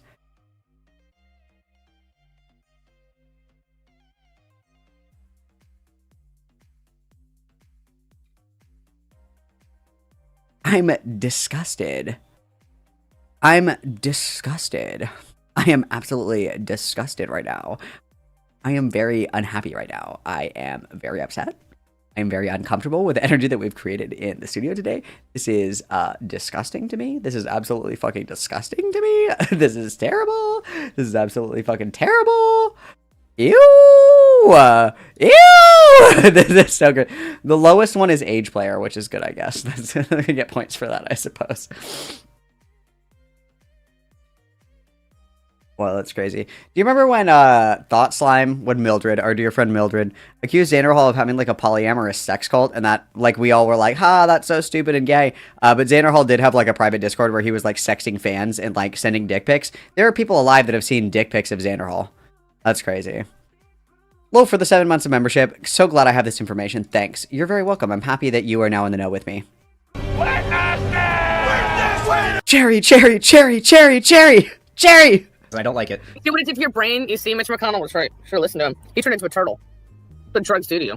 You don't get realize a neck anymore. you've realized I've smoked weed like 6 times, haven't done it in like 4 months because I hate it and throw up every time. Yet he continues smoking copious amounts of weed after this, infamously puking on stream during a Yes! subathon. Basically just nodding their head as if you're a child and going along with what they're saying. Yeah, not this is actually- gas. And then also, he doesn't smoke weed that much, you guys, but he has like an engraved pot leaf right here. I personally, as somebody who doesn't consume cannabis, I love cannabis-related paraphernalia, question mark. That's crazy. And then he even says, every time that I smoke weed, I throw up. internalizing. Let's hit it again. Eat it and throw Let's every hit it time. again. Yet he continues smoking copious amounts of weed after this, infamously puking on stream during a subathon. Basically just nodding their head as if you're a child and going along with what they're saying, not actually internalizing that for a lot of people. What? Did Xanderhal just die? Yes. I think did he? Xanderhal died. No. Okay, guys. Wait, everyone stop. Calm yourself. Calm. Oh fuck. Yeah, she's a baddie. He didn't deserve her. Also, bleaching his hair white, $1,000 dono goal. What do you think we did with all this money, you guys? Do you think that we saved any of this money? Christ. Hi, Lonnie. I'm okay. Despite both him and his mom knowing how bad weed is for him, he still does it quite often, once tweeting out, "The act of smoking weed and being high is the most unpleasant feeling I've ever felt. Weed tastes like sweaty asshole, and I vomit hard enough to pressure wash the paint off the wall 2/3 of the times that Ooh, this is... Do you think that Brad taste in music in Xanderhal should be, like, sobriety buddies? Brad Taste in Music should be Xanderhal's sponsor. Ooh, guys, I think that's beautiful. I get high! And yeah, I still do it when I'm bored. Yet, despite his low intelligence and chronic weed addiction, Xanderhal has taken it upon himself to debate a multitude of other creators. In fact, he even did a tier list ranking them all. Obviously, I'm not going to review each and every one, but I want to highlight 3 of the stupidest. The first debate is regarding the YouTuber PewDiePie, who Xanderhal has criticized numerous times on his channel. His stance is that Felix isn't a political extremist himself, but instead encourages racism by not taking a hard enough stance against it. A PewDiePie fan challenged him on this, pointing out how Felix has changed over the past few years since the bridge incident. He vocally spoke out against anti-Indian sentiments during his T-Series beef, and even donated money to Black Lives Matter. But Xanderhal's main quarrel is that Felix wasn't virtue signaling hard enough. I mean, I know he's like donated to, what was it, like the ADL or something? And then this is the thing that I'm glad that this, like, era of political wokeness or progressivism or whatever you want to call it has died. Because it's like, PewDiePie, like, again, like, slurs are bad, don't say slurs. And obviously I would say if somebody like calls people the N-word hard R, I would say that person's racist, certainly. But I think that like changing and growing, one, is something that's always like good, right? Like we want people to abandon those beliefs, right? That's good. That's a good thing. But also like just because PewDiePie doesn't talk about it to Xanderhal's low IQ standards, PewDiePie is the devil, even though PewDiePie like does quote unquote like direct action, right? Like I would rather be with somebody or like be around somebody that makes like distasteful jokes, but gives like a shit ton of money, like in like helping these communities or whatever, than somebody who just like dresses up with their flowery language but like doesn't do fucking anything. You know what I mean? I think that that's more important. And I also think it's like genuinely a good thing when people abandon these kinds of beliefs and ideologies and principles and shit like that. And then for Xanderhal to begin his journey on YouTube as being somebody who, you know, was de-radicalized from the alt-right pipeline, and that you can grow and you can change and you can be like a, you know, like a better person. You can unlearn your radical beliefs and like be a normal, compassionate, loving person or whatever. Even though PewDiePie has like done that, he's like, but he didn't do it the way that I did it. And it's like, I would rather more people be de-radicalized in the sense where they're like giving back to these communities than just like running their fucking mouth on the internet, right? Yeah, but it wasn't just donating. He made a statement. I mean, he did even make like a video, like saying, "I'm against the people in this community. I want them gone." No, of course He also has very small hands. not. But Petite, I mean, even. that way he needs to be. Like he has to specifically say, like. I mean, that's where the most just people like would he's hear it. against- Listen, Felix, I know you don't like Nazis, but I'm just not feeling that energy. You need to repeat the phrase, "I hate fascism," over and over again until I'm I want you to say Wakanda Forever right now, or I'm canceling you on my Twitter account. satisfied. This really just shows how simple his mind is. The guy needs jingling keys in front of his face to understand basic concepts. This is the same guy that thought an MC Jarbo song about Sargon of Akkad was actually sung by Sargon himself. Here's Sargon. Oh my god. That made me want to kill myself more than listening to 100 Gex, and that's an achievement for Sargon and whatever. You don't like 100 Gex? Oh my god. Also, I like the light that's very visibly in the setup. We've got a McDonald's orange juice. We got an empty water bottle, a water bottle, and then McDonald's in the background, and then it appears to be a plate with half-eaten food on it, which is awesome. That's the fuck the other guy was, but... After this, Xanderhal would somehow lose a debate to a literal tanky named Haz al-Din from the Infrared Show. He spends the whole debate smoking weed and drinking out of a beer bottle, claiming he's drunk throughout the 100-minute runtime. You would say every single fucking one of those or was CIA propaganda. I'm drunk as fuck right now. Dude, how do you lose a debate to Infrared Haz? That's awesome. Just come in here to argue with me. Listen. I'm not going to dismiss your sources as a CIA and Nazi right off the bat. I'm going to go through them with you. So why are you making assumptions? I'm not here to argue with you about every fucking source. I'm drunk as fuck. I'm having a meteor show stream. So I want to know where you get the idea that there was a genocide, intentional genocide. Is he drinking a beer with a straw? Dude, drinking a beer with a straw. You not want to smear your lipstick? What the fuck, dude? He's like a child. Genocide against Ukrainians. I never said it's comparable to the Holocaust. Also, let me just go ahead and translate what you just said to something that makes sense to the average audience. Essentially what happened was there's something called the building up of economic... sorry, I'm drunk as fuck right now, but I'm having a good time. Don't worry. You're a very, very fun person to talk to. I'm very drunk right now, but can I get like very, like leaving like... Oh my god, she's crazy. We can't take her anywhere. Oh my god, she's crazy. The meme, like argument stuff behind. Can I get like very genuine with you for a second? Yes, please. I've been waiting for that. So...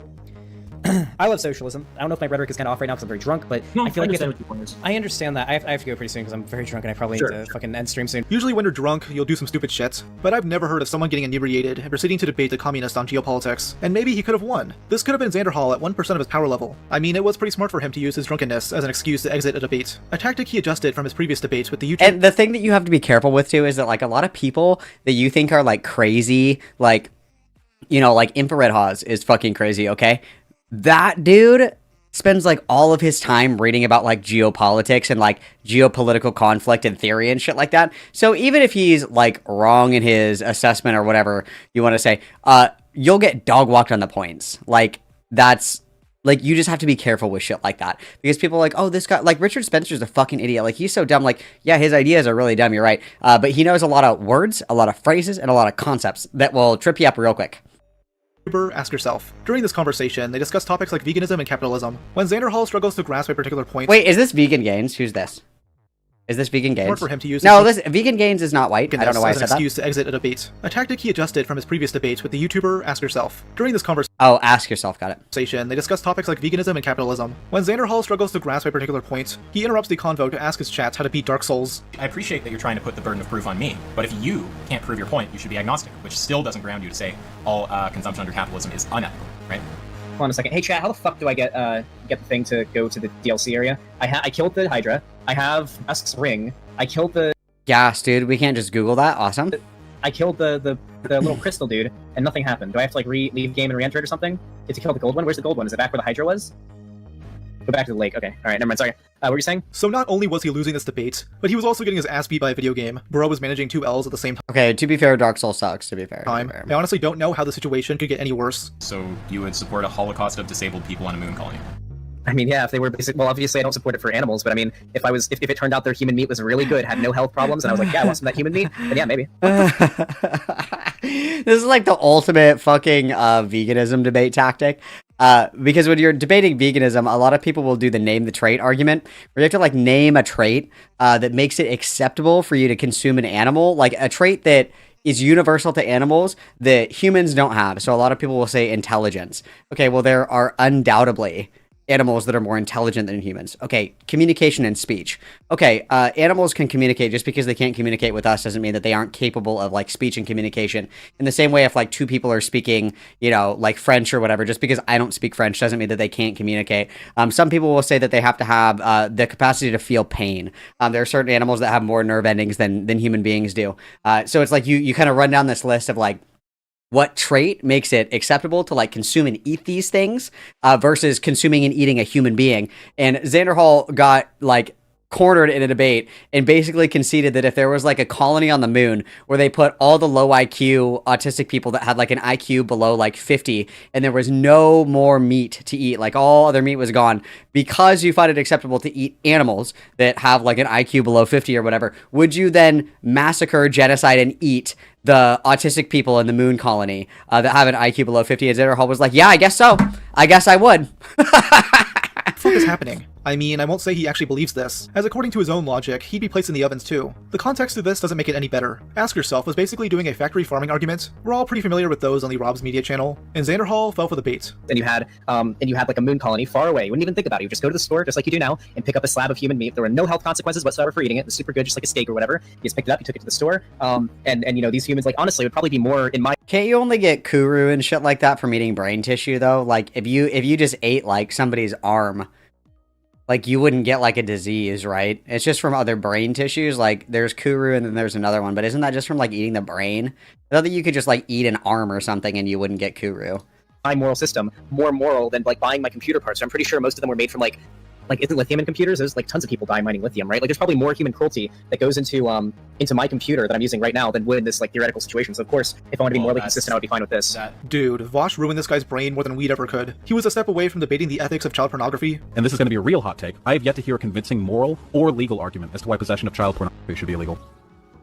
Hell yeah, dude, that's a crazy clip. That's a crazy fucking clip. For himself, mostly comprised best Vosh moments. Let's go. The fellow leftists who like torturing themselves by watching his debates, but Xanderhal was ambitious, seeking to expand his audience through connecting with a far different audience. He wanted to court the commentary community. So we need to defeat these people and radicalize their fans to the left as well. The way that I think is the best way to this is my best method for doing this, and you're going to see me doing it a lot in the next 4 years.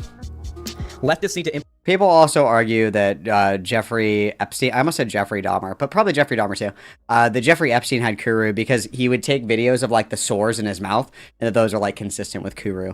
But I'm pretty sure that like kuru and prion disease and shit like that kills you like really quick, right? Doesn't, you like don't, how long do you live if you have kuru? I feel like, don't you die like really quick? Oh, I guess not. Kuru is a fatal proton disease, death typically occurring within 3 months to 2 years. Most people die within 6 to 12 months. And there's no known cure or treatment to slow it down. So, I don't know. Infiltrate the YouTube drama community. The YouTube drama community is at best marginally center-left leaning, and at worst full-on like reactionary alt-right, like with Keemstar. There is not any leftist representation in the YouTube drama sphere, and I plan on getting into that quite hard. When there is YouTube drama happening, like non-political YouTube drama happening, I'm going to worm my way into. Well, yeah, Xanderhal could never get Kuru because he doesn't have any prions to be attacked. Very true. And then this was also my favorite shit is when he was like, I'm gonna infiltrate the drama sphere and like make them talk about politics, and that's my super secret plan as I stream on my channel. Like, guys, to all 198 of you, I have a super secret plan. Please don't tell anybody. To that shit, and I'm going to give my takes on it. I'm gonna try to build myself into that community. Bro, how do you learn this stuff about Jeffrey Epstein? When the files came out, I binge read all of them, all the ones that were available to the public, and then obviously, like, I'll get like recommended shit in my feeds on everything, and I'll go and I'll read more about that. Was just giving the game away. Bro was just blurting out his internal monologue, letting everyone know his strategy. His fans told him this was a bad idea, by the way, but he still tried it. His first step was to go after Keemstar, believing he was a gateway to the alt-right that was pushing the drama community back. However, it also seems like Xanderhal is just mad that Keemstar called his daddy Vosh a pedophile for very obvious reasons. Oh yeah, also he's been calling Vosh a pedophile for clips that have been like debunked and like explained like a million fucking times. I'm not gonna get super into it because Vosh is already dealing with it on his own. And then we have the gift of hindsight, and obviously Vosh had a folder full of lolly horse porn on his desktop, so I think that the pedophile allegations are correct. Gonna fan the flames of people's dumb shit, but Keem's also been doing that, so you know how it is. Basically, anytime Keemstar gives his take on left-leaning political figures, it's always in a negative way. There is no reason at all to believe that this dude is left-leaning. I mean, it's hard not to when all the big online leftists are degenerate freaks, constantly getting exposed for heinous shit. The worst thing Xanderhal pulls up about Keem is the Game Award incident from over a decade ago. The Jeffrey Epstein emails are so funny to me because they'll send like huge email chains, and they're like, okay, so we're orchestrating the party, you know, on May 5th. At 2 p.m. on the island. I've went ahead and I've booked the caterers, and, you know, I've flown in everybody that needs to be flown in. Here's the menus attached, and all the drugs that we can get attached. And then Jeffrey Epstein responds to it, and he's like, K, LOL, I'm a pedophile, sent from my iPhone. And it's like, it's like ridiculous. Like, it'll be some of the most fucking formally like addressed emails from like the fucking prime minister of wherever the fuck, and it's like, thank you so much for your formal invitation to the quote-unquote party that will be taking place at this time. I've gone ahead and I've RSVP'd and corresponded and blah blah blah, and I've sent the itinerary, and Jeffrey Epstein was like, K, LOL, later with an 8, and you're like, okay, yeah, okay, sent from my iPhone at 4:30 a.m. You're like, oh, okay. Okay. I is like most well known besides his drama channel for screaming the N-word. Oh wait, fuck, guys. I just realized I can never debate Keem on my channel. Because if I do, he's gonna call me the N-word. My name's crazy. Alex. He won't be able to help himself. He'll call me the N-word. Fuck. Yo, wow. Everybody type in the chat, Alex is a stupid name. Keemstar chose to belittle Xanderhal, not taking him very seriously. Xan took this as cowardice, as Keem didn't want to debate him and give him further attention, though fellow commentary channel Willie Mac Show did. I love that meme where it's like, when you order like pizza and hot dogs, and then the guy that doesn't have a 10th generation degree in masonry says, get wings too.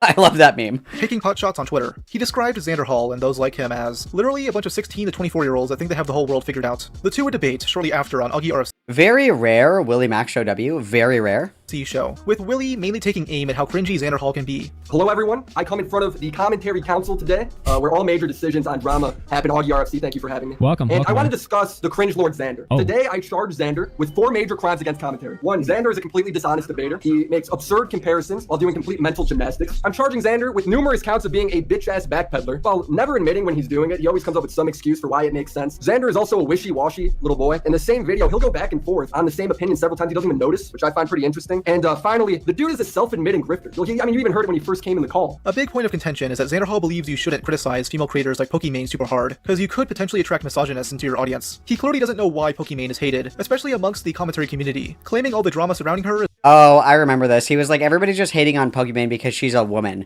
And it's like, no, everybody was hating on her because she was false copywriting shit. It's like not something that people take kindly to in commentary spaces.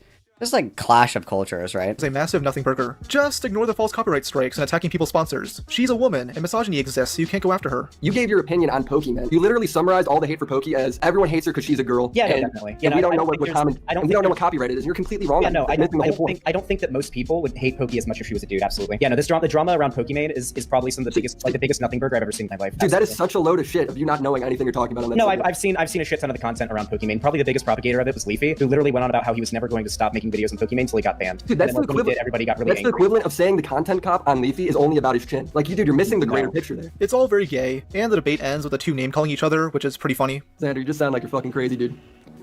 You sound like you're a fucking idiot. Dude, you're going on about how people are. Glad we can reach common ground over here. Yeah, I don't know what else to say, dude. I think like Keemstar saying that leads to like radicalized shit, and you get radicalized playing Minecraft. I think that You're doing the thing again, my dude. You're doing that. You got radicalized playing Minecraft again. It's very telling of how little you are able to grasp the concept of radicalization towards fringe political groups. This debate pretty much halted any chance of Xanderhal joining this community, as he was way too on the nose of his intentions. I mean, the guy was instantly ready to suck on these guys' cocks. Metaphorically speaking, of course. If we were talking literally, he would be cosplaying Destiny. Xanderhal got euphoria whenever a commentary channel followed him on Twitter, treating it like the biggest achievement ever. Subordinary Gamers follows me on Twitter. Guys, I made a video on Subordinary Gamers, and I was really careful about it, not to come off as very standoffish and like an asshole. That is good. This is a win. I will do everything in my power when I am large enough to try to get him on my channel for a talk. Wow. That would be a big win.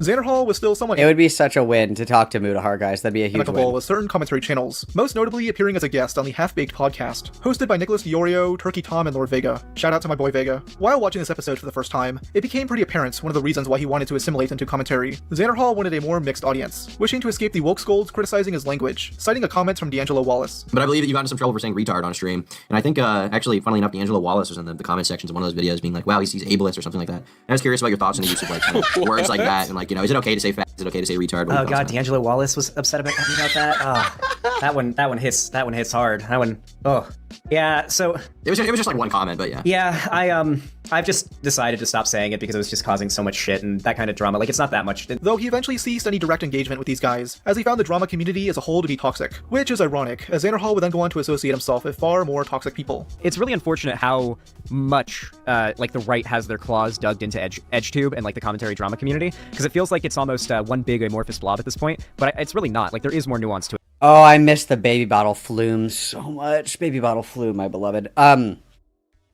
just think it's like it's wanting to be liked. I think that I have like the same criticism for Ethan Klein as well, where it's like you can just like say shit and then like not worry about people that like criticize it. Like being able to determine what is worthy of integrating and like changing your behavior for and what's not is like a testament of like self-consciousness and then a good strong value system. Like it, like with Ethan Klein when he was like who was it? It was iDubbbz's wife or whatever. No, I can't remember who it was. He said that somebody was a whore, and he was like, "Oh, it was that was so fucked up of me. I would never call the mother of someone's children a whore." And it's like you care too much about the criticism. You care way too much about the criticism. It's 2026. Mothers can be whores. Anybody can be a whore. Okay, it's 2026. Being a whore is in right now, actually.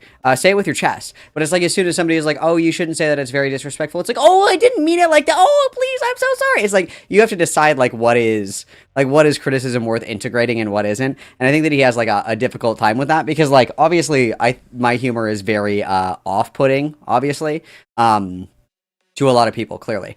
That's not a surprise to me at all. It's actually you know, it is what it is, man. It is the way the world works. But it's like every time that somebody's like, hey, I didn't like that joke, I'm not like, I'm just like, oh, okay. Like, I just won't say that around you then. But like constantly like augmenting your behavior to every single person who engages with you because you want to like have positive favor, you lose yourself in doing that. You're mirroring people that you're around. There's nothing true about you to that person anymore.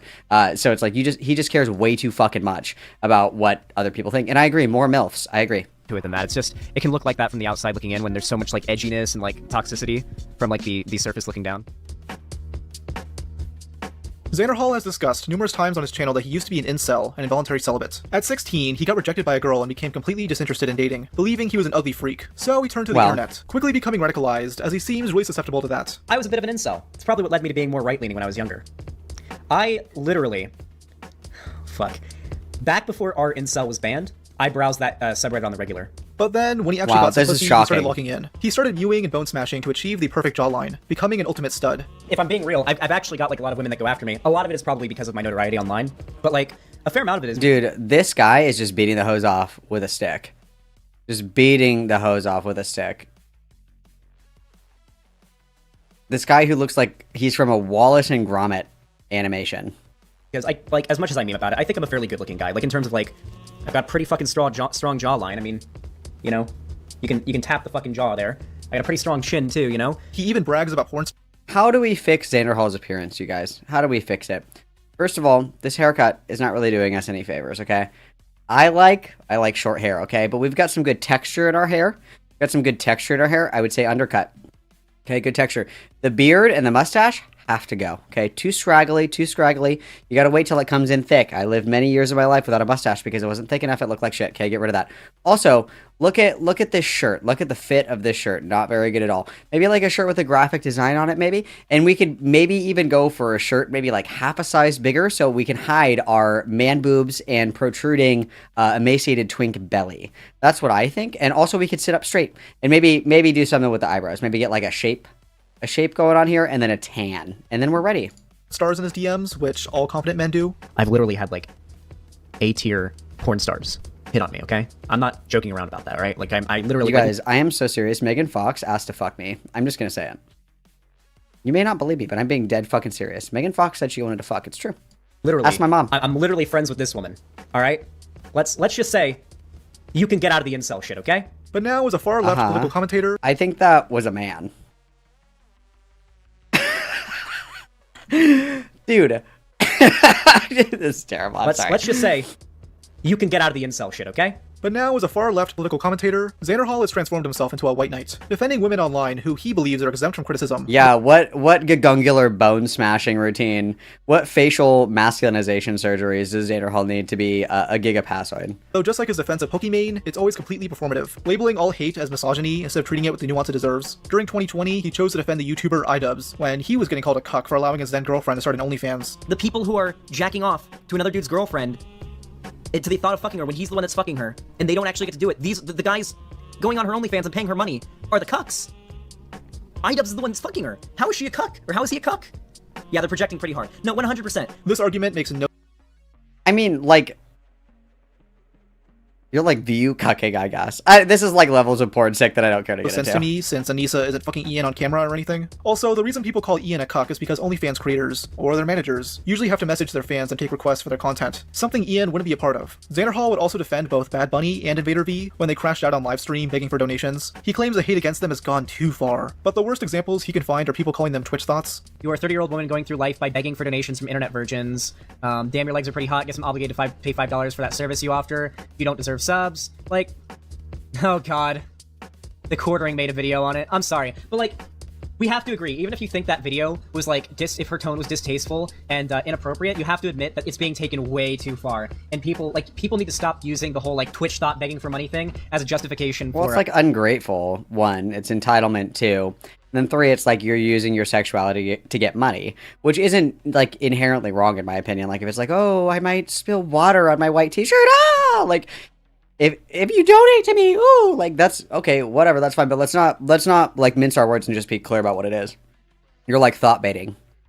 You're like booby streaming. Like, okay, whatever. Like get your bag. Like whatever, do it. Misogyny. Xanderhal also downplays the actions of those women who film random men at the gym and accuse them of being creeps. He ignores the fact that they do this for publicity, as some were proven to do this as a form of promotion for their adult content. This is the only time these videos, by the way, these videos are the only time that Xanderhal has ever seen the inside of a gym before, by the way. Creeps. He ignores the fact... Ooh, also, wow, brain blast. There was an incident, I think it was like maybe a year ago. I remember Xanderhal was in Seattle because it was still the Mormon church basement apartment. He like threw up on stream again. He ended the stream to throw up and I was like, oh no, he's back on the weed. You guys, we help. It actually turns out that he was drinking 2,000 calories of milk and whey protein to try to bulk up. And then he ordered like kettlebells on Amazon and you could see him in the background of his stream. 2,000 calories of milk and whey protein. And then he was puking and was surprised. For the uninitiated, you can't eat or like drink protein powder and shit like that on an empty stomach. It'll fuck up your stomach. It's horrible. It really upsets your stomach. It's yeah, crazy. That they do this for publicity, as some were proven to do this as a form of promotion for their adult content. I completely understand why in that situation, especially after he approached her. And to be clear, she made that TikTok and added all of like the little stare counter and like the little messages and everything after he approached her and she would have like gone home or been in her car or whatever. I have no doubt she felt uncomfortable from that interaction and uploaded that with the feeling as though she had, felt like she was in danger. So with Xanderhal's reputation of being a supreme ladies' man, what lucky girl got to date Xanderhal? Well, that would be a fan by the name of Lonnie, aka... She's such a baddie, bro. Such a baddie, pastel bro. leftist. They began dating when Xan was 20 and Lonnie was at least 28, with her being a frequent figure in his chat. During his debate with Destiny, she began accusing the the MILFs are out and about. Awesome. latter of being a transphobe, which led to Destiny shit-talking her. Xanderhal just sat there, metaphorically cupped. Usagi, get your own foids. Foreskin Quill is mine. Wait, who is Lanny in your chat? Lonnie's my girlfriend. Oh, nice. She's a fucking moron. So, like, she even just did it to me. What I just said was... This video, if you guys have never seen this video is awesome. Xanderhal debated Lauren Southern on her book. It was called The ABCs of Morality. It's like a kid's book where, like, A is for acceptance. Like, we accept people that might be different from us. B is for being kind. Like, shit like that. It was The ABCs of Morality. And before the book was even published, Xanderhal was like, I want to debate you, Lauren Southern, on your book. Because he assumed that it was going to be like, A is for Adolf Hitler. B is for Blitzkrieg. Like, that's what he thought the book was going to be. So she obviously agreed because he hadn't even read the book yet. And so she just, like, totally fucking beat his ass to the fucking ground in this debate, if you could even call it a debate. Xanderhal said white rights in the middle of at the end of the debate because Lauren Southern asked him to. It was fucking awesome. And then so afterward, he crawled like a wounded puppy onto Destiny stream, and he was like, how did I do? Hang on, I dropped my phone. He was like, how did I do, Daddy Destiny? And he was like, that fucking sucked. Just to be clear, that shit fucking sucked. That is transphobic. Sorry, go ahead. What were you saying? Okay, my girlfriend's off limits, okay? All right. Well, tell her to stop talking shit about me then. Okay, so I got it. But I can't control her. Wait, I can't control Then you can't control me talking shit about her. What the fuck? Listen, I can't control women. I don't have that power. All right. Stop protecting them. Treat them like equal people, all right? You say dumb yeah, shit. equal rights means equal fights, okay. On stream, the two seemed to be in a pretty happy relationship, though behind the scenes, things slowly fell apart. They break up in May 2022, with Lonnie dropping a tweet longer 2 months later, levying various accusations against Xanderhal. She chews him out for breaking up with her over the phone, keeping some of her stuff, including her cat, and over- I completely agree. Lauren Southern is hot. She is hot. You know who else is hot? Tommy Lauren, okay? overall neglecting her as she became homeless. Xanderhal would respond over the next week, and for the sake of cohesion, I'll be... This shirt, too big. This shirt, way too big. We couldn't have gotten a shirt that wasn't at the Goodwill. And then what's this? Are these like boner... What is this? Just like a thing of vitamins randomly. Such an odd person. Odd person. Who taught him how to decorate? Covering their statements through a proper timeline. According to Xanderhal, the relationship began to fall apart when he noticed money going missing from his PayPal account. Many thought this was in relation to an infamous tweet he put out months prior, which reads, So, someone hacked my PayPal, or Steam, I don't know which yet, somehow, and siphoned all of the money into their Steam account. Rest in peace, all of my money. When someone asked why his bank couldn't interfere, he replied, I don't use the bank! I use PayPal! There was also a tweet about his broken computer where he asked his audience for help. My $6,000 PC is basically completely broken. I started getting System32 errors when trying to launch like 50% of my programs. So I tried everything up to resetting to a previous date, and now I can't open any programs. I really need help. Guys, I need $6,000 for a computer for me to play Minecraft and stream on. Please and thanks. Up here, I can't afford to replace any hardware.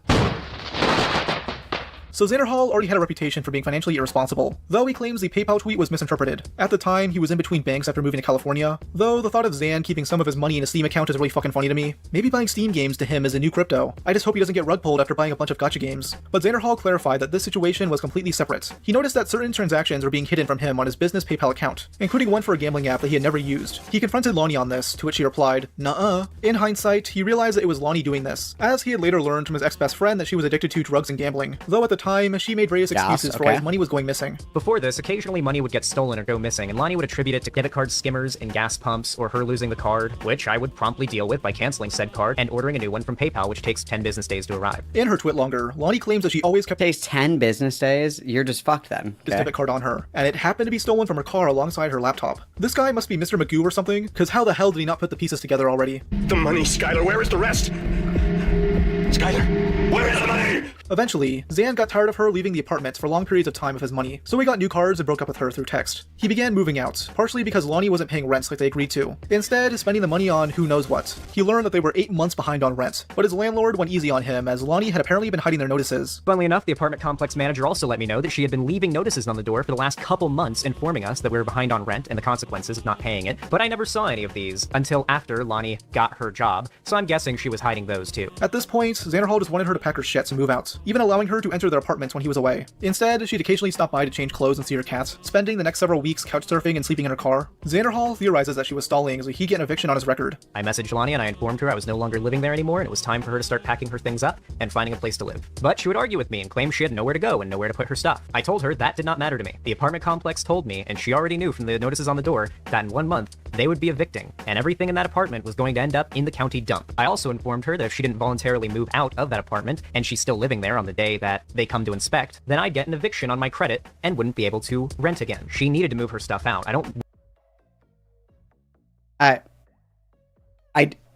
I just don't believe it.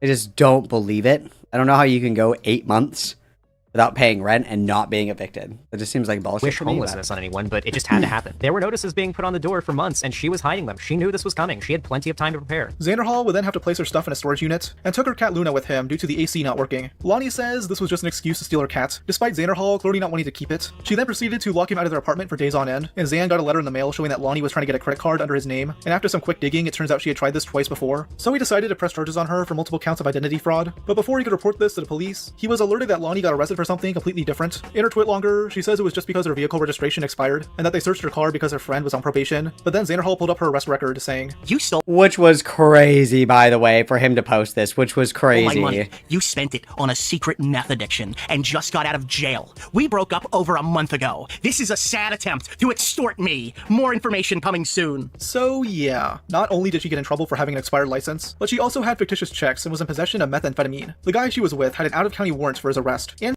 also, I also don't believe this to be true either, that you can hide a meth addiction. A meth addiction. That's a pretty hard one to keep under wraps, to be completely honest. That's crazy. And then Jesse for the 10, Slanderhal, my favorite meal, take my money, thanks for the laughs. You're very welcome. Thanks so much for the 10. Very generous, everybody, what is please? and she'd end up spending 5 days in lockup. Xanderhal would proceed to ignore her calls, leading to a small minority of woke skulls to chew him out on Twitter, insisting he helped Lonnie in some way. If you think this, you are retarded, full stop. I disagree with this language. Awesome how Xanderhal relished in her defeat. It just feels like you're really relishing the idea that she's gonna have. Xanderhal also alleged that she had like a meth lab in the apartment, and he said that he was gonna like post pictures and shit like that. That never fucking happened. And then it was revealed as well that Xanderhal was aware of Lanny's drug use, and that he asked her to make DMT for him. Bad things happen. Wait, hold on. Have you ever been in a situation like this? Have you ever been fucked over to this degree and like Not out to of this your level, no. control? Like I didn't get her arrested. She was out, got arrested with drugs, and it happened to her because of her actions. Why should I feel bad? She was out like she was literally, I don't know. Though this is the part of the drama where my support for Xanderhal diminishes. He then makes some crazy statements about how he returned to their apartment, finding it a complete mess. He claims to have photos of all of this, including a deranged to-do list, a cricket machine made for crafting fake IDs, and a meth-making operation in the living room. It flat out just sounds like a rejected Breaking Bad episode. DMT is short-acting ayahuasca, basically. It's like a ayahuasca trip that's condensed down into like 15 minutes. There's like one active compound that separates DMT and ayahuasca. Like a extremely powerful hallucinogenic. She had a drug-making operation going in the living room. And I won't go into super big detail on that. We threw all that shit out. And because it was happening in an apartment with my name on it and we got all that shit out of there, I don't want like to deal with the shit from it, so I won't go into any more detail on that. But yeah. Did Xanderhal just admit to a crime? I mean, this would be considered covering up a meth lab, but I'm no lawyer. I just saw that one episode where Saul gets Jesse his house back. Good try of sneaking a meth-contaminated property past the buyer. I mean, could have been a good deal for you. But the thing many found fishy is that, in his interview with Chud Logic, Xanderhal claims to have photos. Yes, DMT is released in your body when you die. That's why it's fucking cool. It's like simulating a death experience. For all of this, which he planned to expose in his response video. It had been 10 days since I had been to that apartment. and I walk in. There are pics, and they'll be shown off on stream. But then, when it came to his response stream 10 days later, he failed to show any pictures of his apartment. And his reasoning is because it would be embarrassing or something, which makes no sense. I mean, we literally barfed on camera. I don't think that we can really get more embarrassing than that. Accusing your ex-girlfriend of a felony, you need to back that up. Even worse is that he changes his story, now claiming that she wasn't actively making drugs, and only had the materials to make them. And what did I find in the living room other than a big package of shrink-wrapped assorted jars, along with what seemed to be a beaker and some other glassware they just bought sitting on top of it. Now, I've seen Breaking Bad, and I've seen Walt and Jesse's meth lab, and it certainly wasn't that. Like I said on Chud's stream, I don't know what drug, if any, she was planning on making, but I'm just glad she hadn't started yet, because if she had, I would have had to call the police for Please include the Queenman clip where Lady says that it was because fucking Xanderhal asked her to make DMT, go clear the please. building because that apartment hadn't been inhabited for days, and good lord, I grew up in Florida, and I know better than most of you guys what happens when a neighbor leaves a meth lab unattended. It happened to my best friend's neighbor in middle school. I don't even know why he had to make these claims if they're not true. You already got her, dude. You showed evidence that she had meth in her possession. Now you're going overboard, Xanderhal. This whole situation was still a massive hit to his reputation, as Lonnie's main goal here was to garner sympathy and humiliate him publicly. It's why bathtub math, delicious. Twitter longer includes random things that don't matter, like Xan allegedly trashing his room and begging his mommy for weed. There were also rumors floating around that Xanderhal knew about Lonnie cheating on him with her drug dealer, though it's never been officially confirmed. As much as I'd like to believe the cuck allegations, you know, now that I'm thinking about it, you guys, she does have meth teeth. Now that I'm thinking about it. Hang on. All knew about Lonnie cheating on him with her drug dealer, though it's never been officially confirmed. As much as I'd like to believe— Yeah, okay. Alright, it's a little more believable, I guess. A little more believable. Alright. Number one reason not to do math is it fucks up your teeth. The cuck allegations. I don't think Xan is some sexual deviant based on that BDSM test he took on stream. He might be the only breadtuber with a somewhat normal sex life. You know, if you ignore the fact that his girlfriend was ingesting meth and wasting his money on her gambling addiction. I mean, nobody's perfect. On November 20th, 2022, the YouTuber Shoonhead, who put up— what's the next one? I don't care about the Balenciaga one. Yeah, let's go to Keffels and Demon Mama and shit. I don't care about the Balenciaga one. Balenciaga one was basically, Xanderhal said that Shoonhead was like a deranged schizophrenic freak for thinking that Balenciaga was actually like engaged in human trafficking or whatever. But like a lot of the shit that Balenciaga did was kind of weird, and Xanderhal like just picked the dumbest fucking hill to die on. That's pretty much that. I don't care about Shoonhead. I wanna see the Demon Mama shit though. That's what I care about. Next. Xanderhal was down to support with something, connections he had a fucking L. He let this drama and its aftermath fester in his mind over the next year, which would eventually destroy all the connections he had left within BreadTube. While they disagreed with some things, Xanderhal remained friends with Keffels through and through. They would stream together quite often, and Xanderhal was down to support her righteous— Keffels. Haven't heard that name in years. This mission to take down the gossip forum, Kiwi Farms. She had claimed that the website was responsible for swatting her and forcing her to hide in Ireland, a story that was dubious at best. Though for over a year, she was able to write off— My favorite thing is, like, at the time of the Keffels situation, you couldn't say anything about it because then you'd be beat to death with hammers in the streets for being quote-unquote transphobic, even if you had, like, a fair question.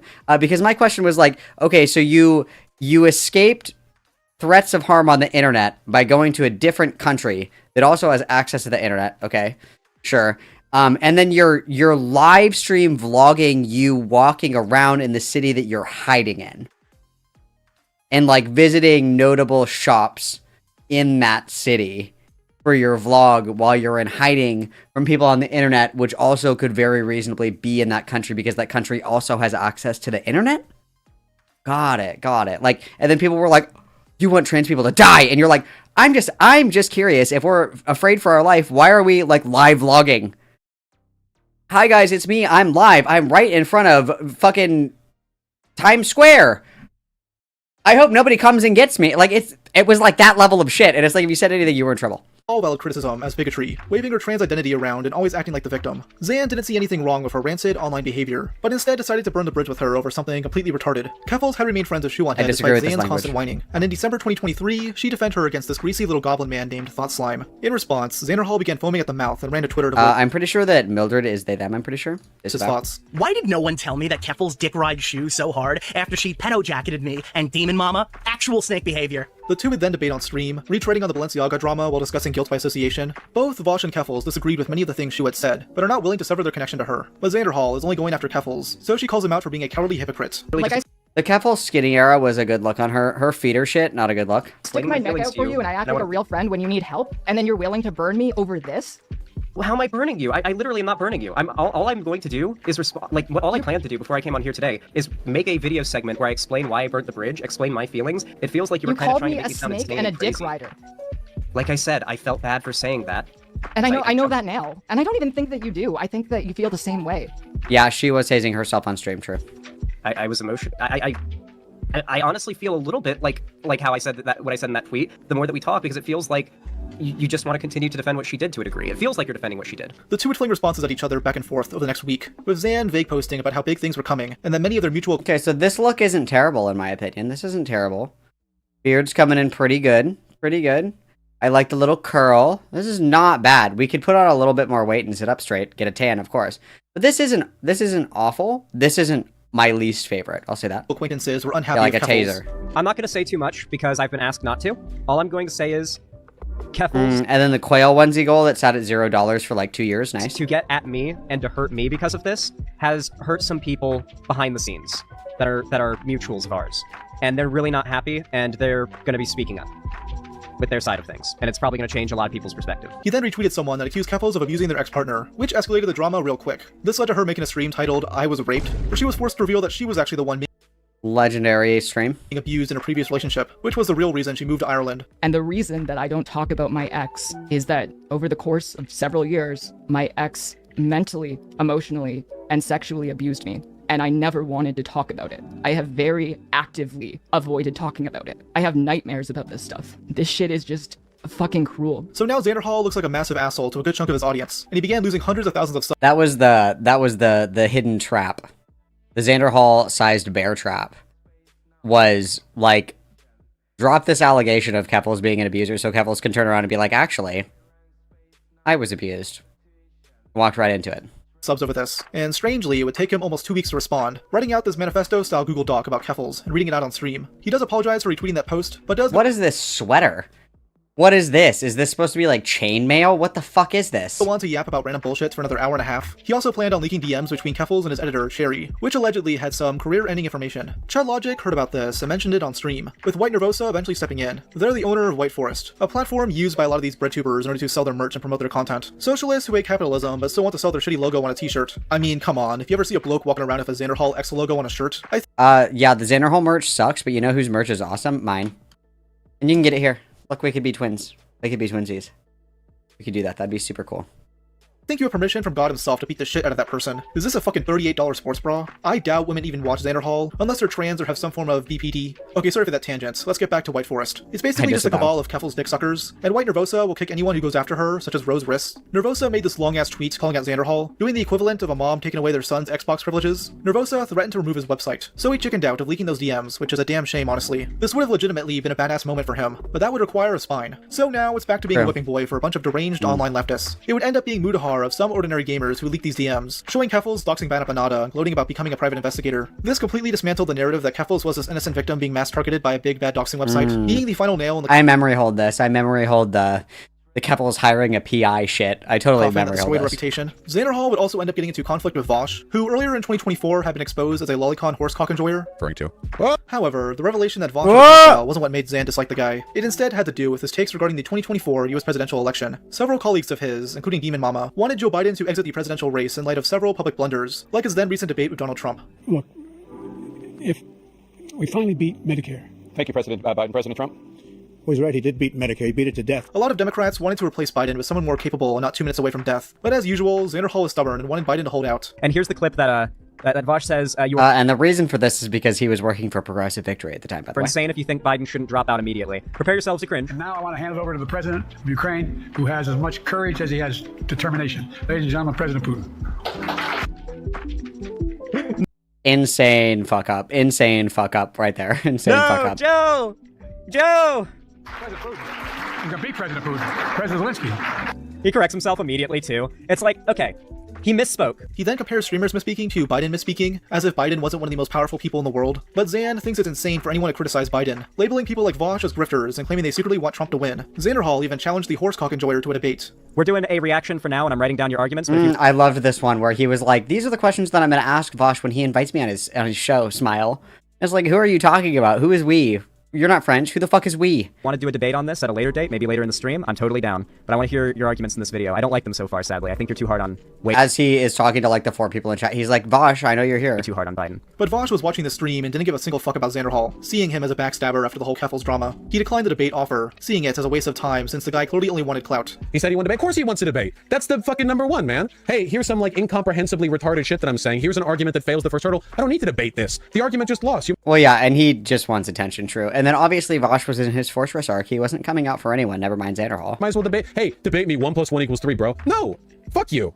It's all money to you people. It's crazy. Jet, you have no principle. No one believes anything. What the fuck is there to debate? You're empirically, objectively wrong. Argue with God. Xanderhal admitted defeat here. Argue with God, that's a good one. But yeah, I mean, it's like there's not really, like, the debate is Joe Biden really fucking old? Yes. Okay, debate over. We should have somebody who's not really fucking old running for president. Yeah, I agree. I think, like, what's the debate here? And a week later, it was announced that Joe Biden would be stepping down from his re-election campaign, with his VP, Kamala Harris, taking over. During his coverage of this, he said something out of spite that really pissed off members of his audience. Biden was very pragmatic, and yeah, he would joke, but it would be like how an old man jokes. I would have still voted for him proudly, but I'm really excited for voting for Kamala. I mean, that's well and good. I will admit that a part of me, a very small part of me, kinda wants to see Trump win, or it's less so wants to see Trump win, but thinks Trump will win, and when he does, that part of me will be able to I told you so everybody who called for Biden to step down.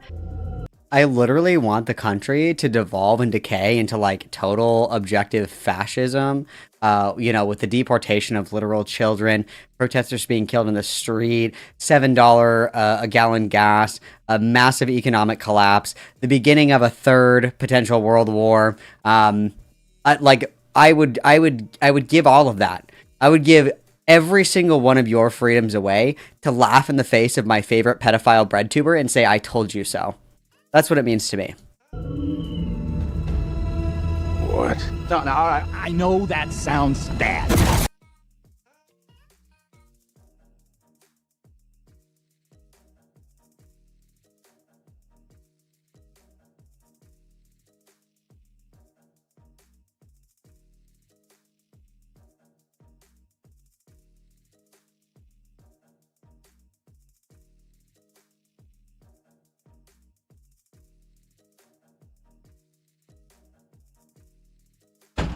Sorry, give me 1 second. I'm told that there might be a spider that I need to go and look for. So give me 1 second and we'll finish this up. I'm very sorry. I am on spider duty. So give me 1 second. I'll be right back. So sorry. Everybody behave. I'll be back in just a second.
There was, in fact, no spider.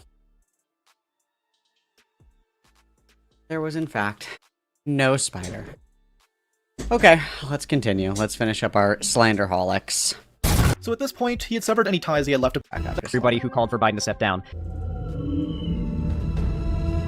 What? No, I know that sounds bad. So at this point, he had severed any ties he had left to BreadTube, and Demon Mama would do 2 different streams completely trashing him. More context was given to the White Nervosa drama from months ago, with Demon Mama stating that Xana not only burned the bridge with her, but also his editor, Cherry. It's claimed that Xanderhal was financially abusing Cherry and would get furiously angry at her. In response, he said this claim was blown way out of proportion. According to Demon Mama, you completely blew up at Cherry. That's a really bad look, not gonna lie. Sometimes me and Cherry got stressed out and would yell, but like, no more than just general like friend arguments and stuff. We also had a tendency to spam things at each other in all caps.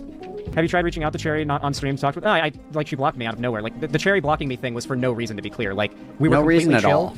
And then out of nowhere, they just like say, I'm gonna block you before you block me. Because at that very moment, Demon Mama was doing her stream. Like, it's... So Demon Mama then dropped an absolute nuke, the DMs between Xanderhal and Cherry, where he berates and scolds her for the fact that Progressive Victory, didn't send him any money. He blames this on her, and threatens to move back to California from Seattle and fire her. And now, a reading of these absolutely insane Discord messages. Okay, so I think I'm fucked. Still no money, and still does not show as pending in my bank account. Cherry. The $4,000 went to some rando. It has to be stopped. Cherry, ASAP, emergency, fuck, homeless. I am now homeless. Cherry, why? And we answer now, please. I'm gonna be homeless. Cherry, Cherry, V. I have never been paid by PV before, according to all of my bank info. Not ever before. Cherry, answer now. I will be homeless starting tomorrow. Cherry. Okay, so we are buying my ticket back to California now. Thank you for completely ghosting me tonight. I will obviously this was a lie. Never forget it. Never. The only way to save me is for Progressive Victory to pay me everything they owe. I have never received a single payment. Not one. I am fucked. Cherry, answer now. Cherry, you have fucking killed me. Why? Please, just answer. Please. Answer now. Answer. I have messaged Brianna myself. When you are back online, we need to have a conversation about your future employment. If I am saved, it will be no thanks to you. If I am fucked, it's your fault for not making sure they paid me. You swapped the fucking numbers and they weren't able to pay me because of that. Now the 4K is on the way to some fucking guy. I am waiting. Xanderhal continues. Yeah, the voice acting is really good. We gotta give Nick you that. to know that if I have to fly back to California tomorrow, I cannot bring my PC. I will not be able to afford your pay. Your job will not exist anymore tomorrow because you wouldn't message me back. This is still salvageable, but time is now slipping away. And if you're asleep and see this in the morning, it's already too late. I am now also in hot water with Brianna because I look bad for having you handle this shit while I was busy. You were the one who got me to join Progressive Victory. I told you I would be too busy to handle this stuff. Daddy is very angry, kitten. And you said you would. I have to now pay another $250 so my mom could reschedule her flight and extend her rental car for next week. My lease still ends in 25 hours, but I won't be stranded here without her when I get kicked out. I could have locked in this house hours ago if you were fucking awake to send me the W-9 and pay agreement from Progressive Victory to verify my income, you fucking fuck! I would have had the place. I would have been moved in by now, you motherfucker. You are the only person holding this whole process back. Now, you fuck! If I end up being made homeless because this place gets nabbed up by tomorrow and I'm stuck living with my abusive mom again and my fans ask why I am back where I started, I'll make sure they know it was because of you. Cherry then finally calls him 20 minutes later, though this conflict didn't end here. A few weeks later, in the midst of the couple's drama, she confronted him over not paying her.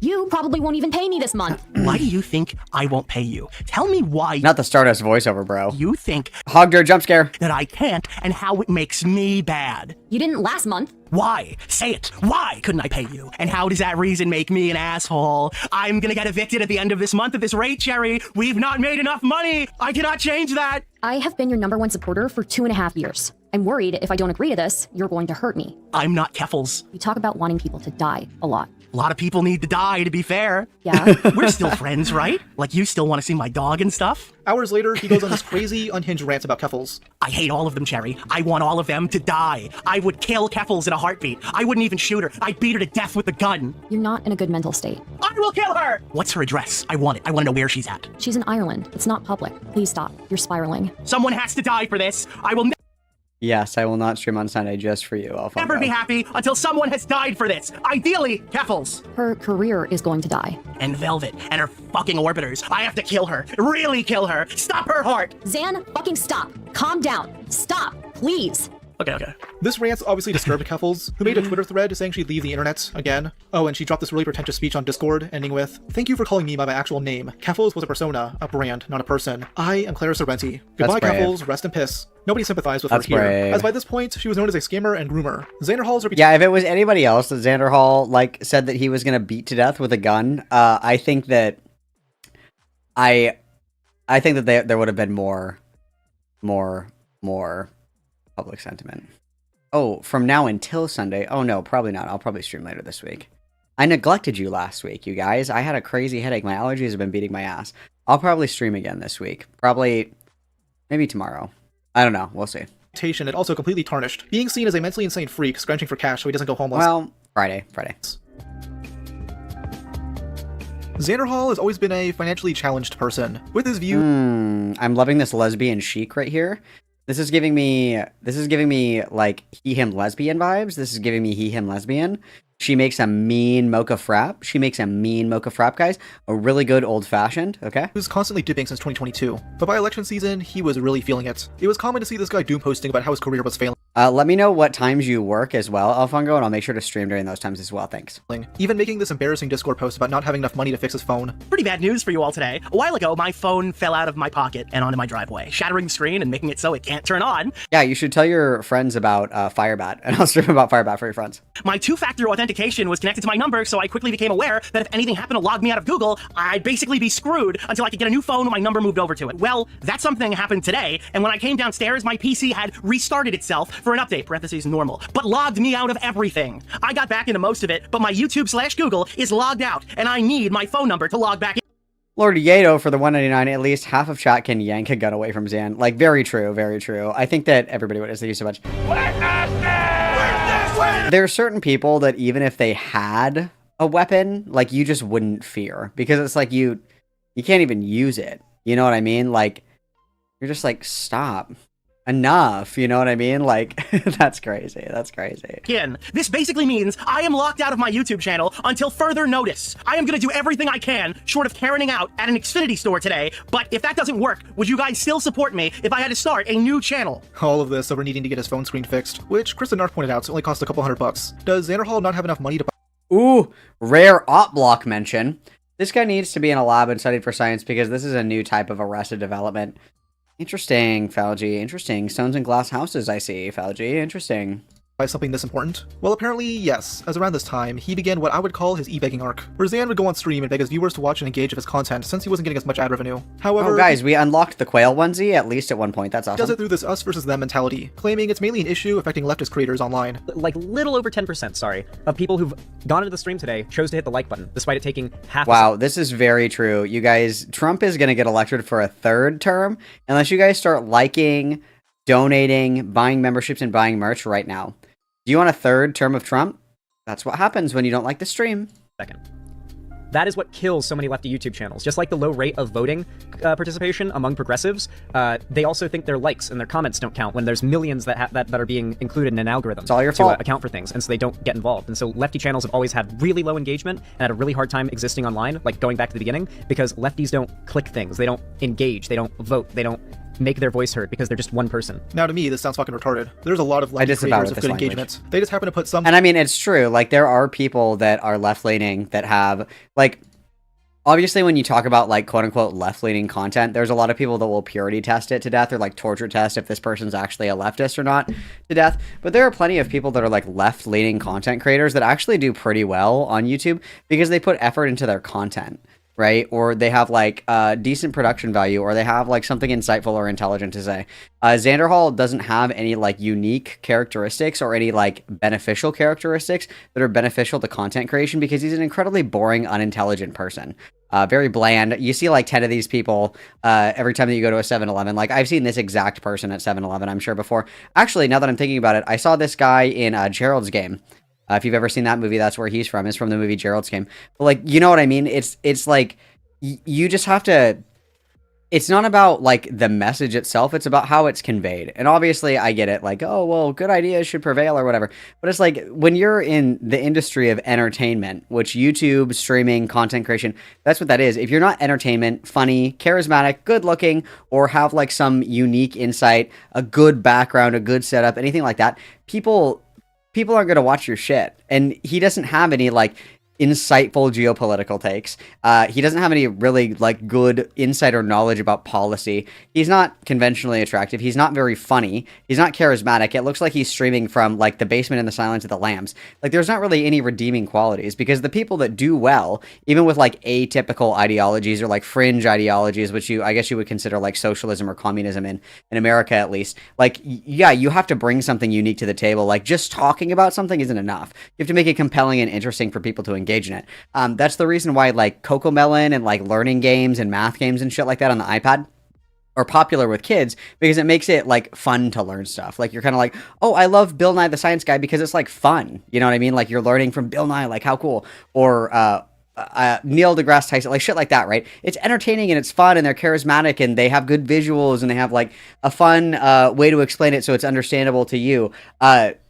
You wouldn't listen, like a 4-year-old or even like a teenager wouldn't sit down and listen to somebody talk about science if it was like, I don't know, Mitch McConnell just like standing there in an empty room talking about like photosynthesis. Nobody would fucking watch that. Like nobody gives a fuck, right? Like there does have to be entertainment value to what you're doing. Semblance of effort into their content. Even Vosh, despite his reputation of dirking it to animated children, still gets good engagement on his streams and videos. I think Xanderhal's main issue is that he streams within an oversaturated market, and can't compete with a lot of the big dogs. And nothing shows us better than the Innuendo Studios situation. Ian Danskin, or Innuendo Studios, is a failed YouTuber known for his alt-right playbook series, where he complains about arguments he gets into on Twitter. But after the pandemic, he stopped uploading as much, blaming it on a bunch of different factors like his back hurting. Since then, he's been losing money, and released a video in May 2025 that tried to garner sympathy from his audience. I have been running this channel at a loss for 7 years. And between back taxes I owe the government, a maxed out credit card that is in collections, and money I owe to a few people who bailed me out, I have a total accumulated debt that is pushing $100,000. What the actual fuck is wrong with this guy? It's all his own fault, by the way. This guy avoided paying his taxes for years while sitting on his ass watching movies and playing video games all day. I do these little projects where like I have a film randomizer list. It's like a list of, this year's list is like 36 movies, where I hit shuffle on Letterboxd and watch whichever one comes up first and try to get through the whole list by the end of the year. And I write little reviews for them. Or I have like a video game. Wow, I love doing that instead of like getting a job and paying my taxes. That's crazy. Just games I'm trying to get through before the end of the year. I do a reading log, and I make a playlist, a 6-song playlist every month that I share with patrons. But like a lot of leftists, he gets away with this behavior by begging his massive audience to donate him money, and these idiots will give it to him because they believe he's some sort of savior to the left. Noah Samson does the same shit. He went on hiatus for 5 months and said he spent much of this time playing League of Legends, but Ian managed to raise over $100,000 off the back of this, using some of this Which is also insane because he still has to pay taxes on this, by the way. Need to go on hiatus and take a sabbatical. Xanderhal watched this and thought, wow, this guy is so me-coded. Maybe I can raise a shit ton of money off the back of my retarded fan base. He justifies this laziness by saying progressive content creators have it tough, as if there isn't tons of potential in it right now with the current political climate. This is showing a clear sign of a demotivation within the online left. And as much as that might not have an impact on voter numbers, like sure, those people are still going to go out and vote. I'm sure they're still protesting, engaging in direct action, and all those good things that you should be doing. It is still a tragedy, I think. I don't think they're doing anything wrong. They don't have to watch progressive content, but I think it's a tragedy that we're losing that online community that you could argue brought the right its victory, the biggest victory politically they've had in ages with this election. And so with all that... It's really your fault that Trump won because you weren't giving me money. I know I don't make political content, but it just shows that you're unmotivated hacks. And if you really cared, you would give me money. Said, we've seen a lot of progressive content creators lately that many of you guys probably think... If Xanderhal like came out as non-binary, I think that he would do well. Of his household names, having to take hiatuses or outright quitting YouTube because, frankly, being a progressive content creator is not worth it for the most part. It takes a lot of hard, diligent work to make it viable. Again. And Xanderhal streams for like 4 hours, like what? 4 times a week, and it's his full-time job. His full-time job is streaming, and he streams like 4 hours a day, like 3 or 4 times a week. That's not a full-time job, babe. That's like a part-time job. Sorry, buddy. Sorry, buddy. And he's doing this to create an us versus them mentality, thinking that leftist creators will always get the short end of the stick because the algorithm is biased against them, even though in reality it's probably the complete opposite, as YouTube has banned tons of right-wing creators over political extremism. I mean, the only left-wing person who ever came close to that is Destiny, who got his channel demonetized for either spreading violent rhetoric following the Charlie Kirk shooting, or because he's a massive pedophile. But for the 100th time, Xanderhal is stubborn as fuck and thinks his failure is someone else's fault. He even gets told this stuff by a chatter and automatically assumes they're a right-winger there to concern troll him. From Yasuke Vermeulen in chat says, have you considered making better content? Must be the viewer's fault. You are clearly a conservative in chat to concern troll. If you disagree with me, you're Hitler. And I'll actually use you as an argument before we finish up the segment. Like I said before, you will deal with people like these constantly anytime you try to acknowledge this. Ah, El Fungo for the 2 months. I didn't know that I had to manually do this. I know, isn't that stupid? Either way, I appreciate it greatly. Thank you. Mwah. Only a few more and then we can defeat Trump, guys. The right doesn't want there to be a conversation on the left about the fact that, like, algorithms objectively work the way they do, and if the left is going to reach a broader audience, then, like, the audiences have to engage. They want to... Yeah, he did clown on me because, I don't remember, like... I think it was because he tried to get in on the Brony fan don't thing and the Saberspark allegations. It was the Saberspark allegations, I think, and I covered it, and he was like... He didn't know what was going on. He kind of came into it really late. I think he watched like a clip or something from Beckett's video about Saberspark, and he was trying to like give commentary on it, and he just didn't know what the fuck was going on. So I uploaded, I did a segment watching his video, and I was like, Xanderhal becomes a brony, and I think he said something about that. I think that might be it. You'd have to refresh my memory if he said something more pointed or about me specifically, but to my recollection, that's the most that I can remember. And it's incredible for somebody whose like full-time job is being a YouTuber, allegedly. He has no idea how algorithmic engagement works, and he has absolutely zero idea how RPM works either. I think it's really funny because when he was working, right after Cherry got fired, to my understanding, Cherry also got all the stuff for him to watch on stream, and like all the articles and shit like that or whatever, and Cherry would upload like every day. His new editor would upload like 4 segments in a 12-hour period. And that just kills your engagement in the algorithm. You're like oversaturating it. It's very funny to me. Try and turn your audience against you when you have that conversation by saying, oh, well, why don't you just make better content? Doesn't matter how good the content is. Like, algorithms work the way they do. And to justify this insane take, Xanderhal later made up this deranged schizo theory that YouTube is A/B testing videos against each other, which inherently affects BreadTube. What's going on here? What's going on? Well, I have a theory. If you're a content creator, or you watch YouTube, you might have heard of a phrase called A/B testing. A/B testing means you're just testing thing A against thing B, and thing B against thing A, trying to see which of the two things does better at anything you're trying to test. Here's the thing, though. I don't think A/B testing as a concept is new to YouTube, though. I don't think it's new, like 2 years new. I don't. I think behind the scenes, maybe over 5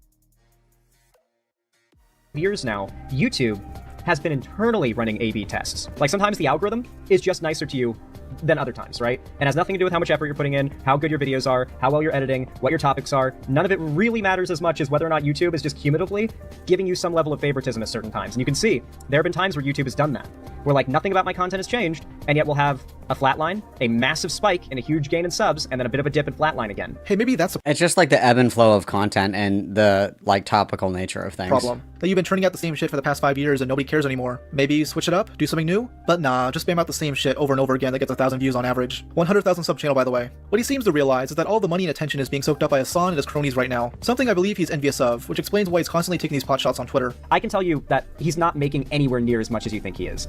No progressive YouTuber besides Hassan, or that like sphere that orbits Hassan, is. Maybe Vosh. Vosh is the one exception outside the Hassan orbit that's making money right now. Obviously, you've got your big channels like Brian Taylor Cohen and Fair and Balance and stuff, but that's like borderline mainstream news now. This shift in viewership has left him with very few actual supporters, with him probably averaging $20 in donations per stream. Anyway, guys, let us move on. First, I gotta update the dono goal to reflect the generous, singular donation we've gotten so far. Thank you for the $5, guys. I appreciate it. Guys, only $5 dues? Only $5 dues, guys? Oh my god, allow me to update this to reflect the singular, donation. That's crazy. That was 2 hours into the stream, by the way. I almost feel bad for the guy if he wasn't such a moronic windbag. He clearly isn't trying hard enough to avoid moving back in with his mommy for the 10th time. How else is he supposed to get new weed cartridges? And of course, if you want to support me directly, financially, help me keep the lights on and a roof above my head here at the Xanderhal studio, then please consider donating, subscribing, or gifting a sub on my website, xanderhal.com/live, or support me through YouTube, Twitch, Streamlabs, StreamElements, Patreon, or buy some custom Xanderhal merchandise through the Streamlabs link down below. Yes, guys, please buy my groundbreaking merchandise. These things are collecting dust in a warehouse right now. What's funny is that he actually refuses to take sponsorships, something he desperately needs, though he justifies it by bragging about his moral superiority. Fundamentally, we have to rely on fan support in order to not come off as disingenuous in what we stand for. We are shooting ourselves in the foot. You can take sponsorships for things that align with your values or products that you actually like and use. Like, if I had, I don't know, if I got a sponsorship for like a water bottle and the water bottle fucking sucked ass, I obviously would be like, no, this water bottle's fucking stupid or whatever. Or if it was like a sponsorship for like a drone company that's, you know, tied to like blowing up children in the Middle East or whatever. But it's like, if there's shit that you like or shit that you care about, like, why would you not take a sponsorship for that? Like, that doesn't make any fucking sense at all. When we take easy opportunities to become more financially stable and successful, because to an extent, there is a cultural expectation in the online left that if you're a progressive, you're not exactly rolling in the money, you're not taking easy money payoffs that might be somewhat except for progressive victory. Except for progressive victory. You stand for, and I think that's a good thing. You know, I'm glad you still have morals, Xanderhal. I hope they serve you well when you're living behind a dumpster in an alleyway next month. It's just awesome hearing this guy brag about morality when he flagrantly pushes false abuse allegations and threatens to kill someone over petty internet drama. True. Xanderhal is now floundering, unable to make decent viewership, meaning it's time for him to put the fries in the bag. He's even contemplating this live on stream, saying he'll quit in a few months if things don't get better. It's all a bluff because of his pig-headedness. He can't accept defeat, even though there's 40 arrows in his back, and they all came from different sides of the political spectrum. I can't think of a single person who is willing to back this guy up anymore. It's really pathetic. Not even the most performative of leftists want to support him. And now he's even managed to piss off the clankers, as he recently beefed with an AI slop channel called Dark Brandon. He's waging war against a channel where an AI Jesus is educating people on geopolitics. Hey there, folks, hope you're doing well today. Today we wanted to speculate what US politics could look like in the future. And we thought Dude, they are replacing us. We do so checking in with our favorite... And by us, I mean Xanderhal. Rehabilitated pirate sticks and... Like, what does that say about Xanderhal's audience, that they find this more entertaining than him? Number 666. And yet, somehow, Xanderhal looks worse in this drama, as his initial coverage was clearly out of jealousy, as potential viewers would rather watch garbage turned out by some basement-dwelling loser in Mumbai. Now, I've complained a lot lately that it feels as though there's a lot less push on my channel as of late, as we've seen a big flood of new left-wing news channels enter the scene as competition against what I do, which is fair. Competition means you do less easily in a niche. But what really hurts is to see the left embrace AI slop over real human left-wing people advocating for the same ideas as them. How about you make good videos, dude? Your own audience thinks Dark Brandon is better than you. They're posting this shit in your Discord server, begging you to watch it. But people are falling for it. In my own community, my own fans are recommending me this guy's content to watch on stream as a source of information to talk about the news. I'm not gonna lie, I'm a little salty that some of my subscribers are watching this AI slop channel instead of me. I'm gonna be fully transparent here. Like, the channel is in the worst place it's been ever. America is in the worst place it's been ever. The right is on top. And some of my own fans are watching this shit as a substitute for real progressive content creators.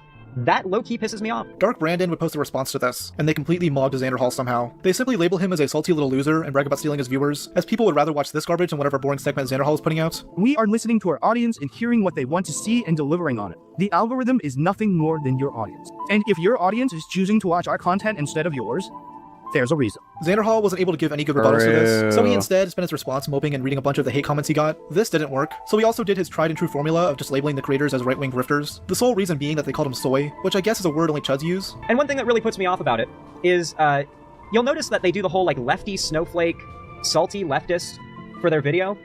Doesn't this read a lot like a right-wing grift video a little bit? You guys, if you insult me, you are ontologically evil. A little bit. And like right-wing. A right-wing grift video, maybe. Just a little. I honestly don't know how much lower this guy can get, besides beefing of literal lolcows like World of T-shirts or DSP. His content feels like watching a modern-day IDub stream, though since him and Lonnie split, there isn't a tattooed BPD whore there by his side. He's pretty much alone with no allies. Wow. And while I don't like the guy, I don't hate him either. His worst crimes are poorly handling drama and saying retarded shit on stream, while many of his enemies have been exposed for far worse. You got Vosh, who jerks off to children, Keffels, who scammed her fans out of $100 grand and promoted bathtub estrogen, Hassan, who shocks his dog and promotes terrorism, and Destiny, who's a sex pest and full-blown And again, with Xanderhal, it's that he's really bad with money. I said this sarcastically a year ago, and I'll say it again. Chat, I think it's time we resurrect Xanderhal. People didn't really like this take, but we gotta hype him up. We need the Xanderhal that was in those DMs of Cherry, the angry Xanderhal that's willing to put out the same energy towards some of these right-wing grifters. Imagine this guy going after Tectone or Nuxtaku. That's what I want to see. No more of this pussy shit where he slowly watches news footage for 5 hours. Obviously, he's not gonna follow my advice, as he's stubborn to a T, but I'm a very optimistic person. At the end of the day, Xanderhal just wanted to shit on some right-wingers and make a bit of money, as he dreamed of settling down once he had his fun. I finally rest and watch the sunrise on a grateful universe. The hardest choices require the strongest wills. Once he completed his mission of destroying the alt-right pipeline, he didn't want to live a lavish lifestyle. Xanderhal wanted to settle down and start a quail farm, spending his days tending to his flock and gazing at the sunset while smoking out of his weed pen. Right now, I'm actually saving up for a move up to like the Seattle area up in Washington State, and I plan to rent a house in the backyard back there sometime end of this year, early Not the next quails, year. bro. Establish a quail coop and make raising quail part of my political content. I'm gonna incorporate those two things. Oh, it's hell gonna, yeah. And it's gonna That happen. rules. So if you want quail eggs, then I mean, want you can quail help. eggs. How are your quail farm plans going, by the way? Well, right now I am still saving up to move into a proper house with a nice fenced backyard that can facilitate raising quail up until the end of the summer.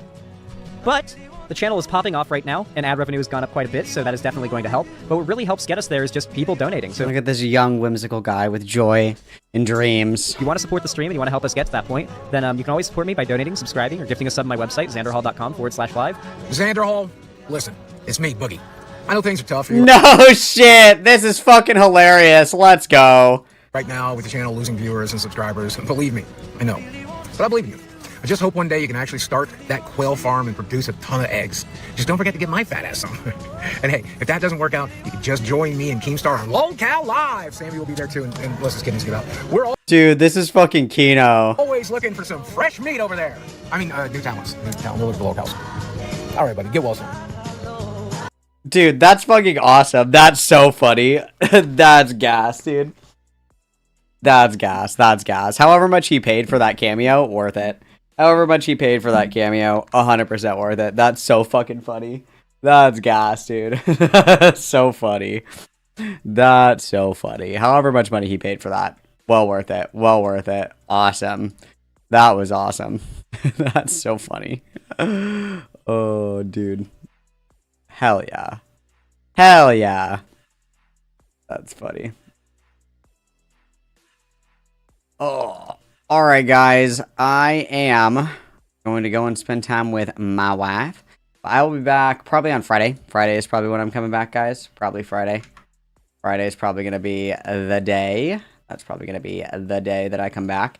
Thanks for hanging out with me today, guys. I really appreciate it. You guys were generous, as per usual, which I love, and it makes me smile. Makes me smile, makes me so happy. But I'm going to send you guys over to Queeman. Queeman's covering the Counterpoints divorce, which we love. Queeman also hates Counterpoint, so it's pretty funny. I'm going to send you guys over there, and I will see you guys on Friday. Okay, thanks so much for spending time with me. I appreciate you guys a lot. We'll do Firebat food on Friday, probably. All right, love you guys a lot. Hug, hug, kiss, kiss. XOXO, gossip girl. IRL or something like that. Just literally Google like fitness dating apps and check out like the top 5 and then download the top 2. This is why you describe people as sending me back to the days of StarCraft UMS maps, high school wars or whatever. I don't know the reference, but cool. Also, I'm in Bozeman. That's what sent me down the Nebraska Google search.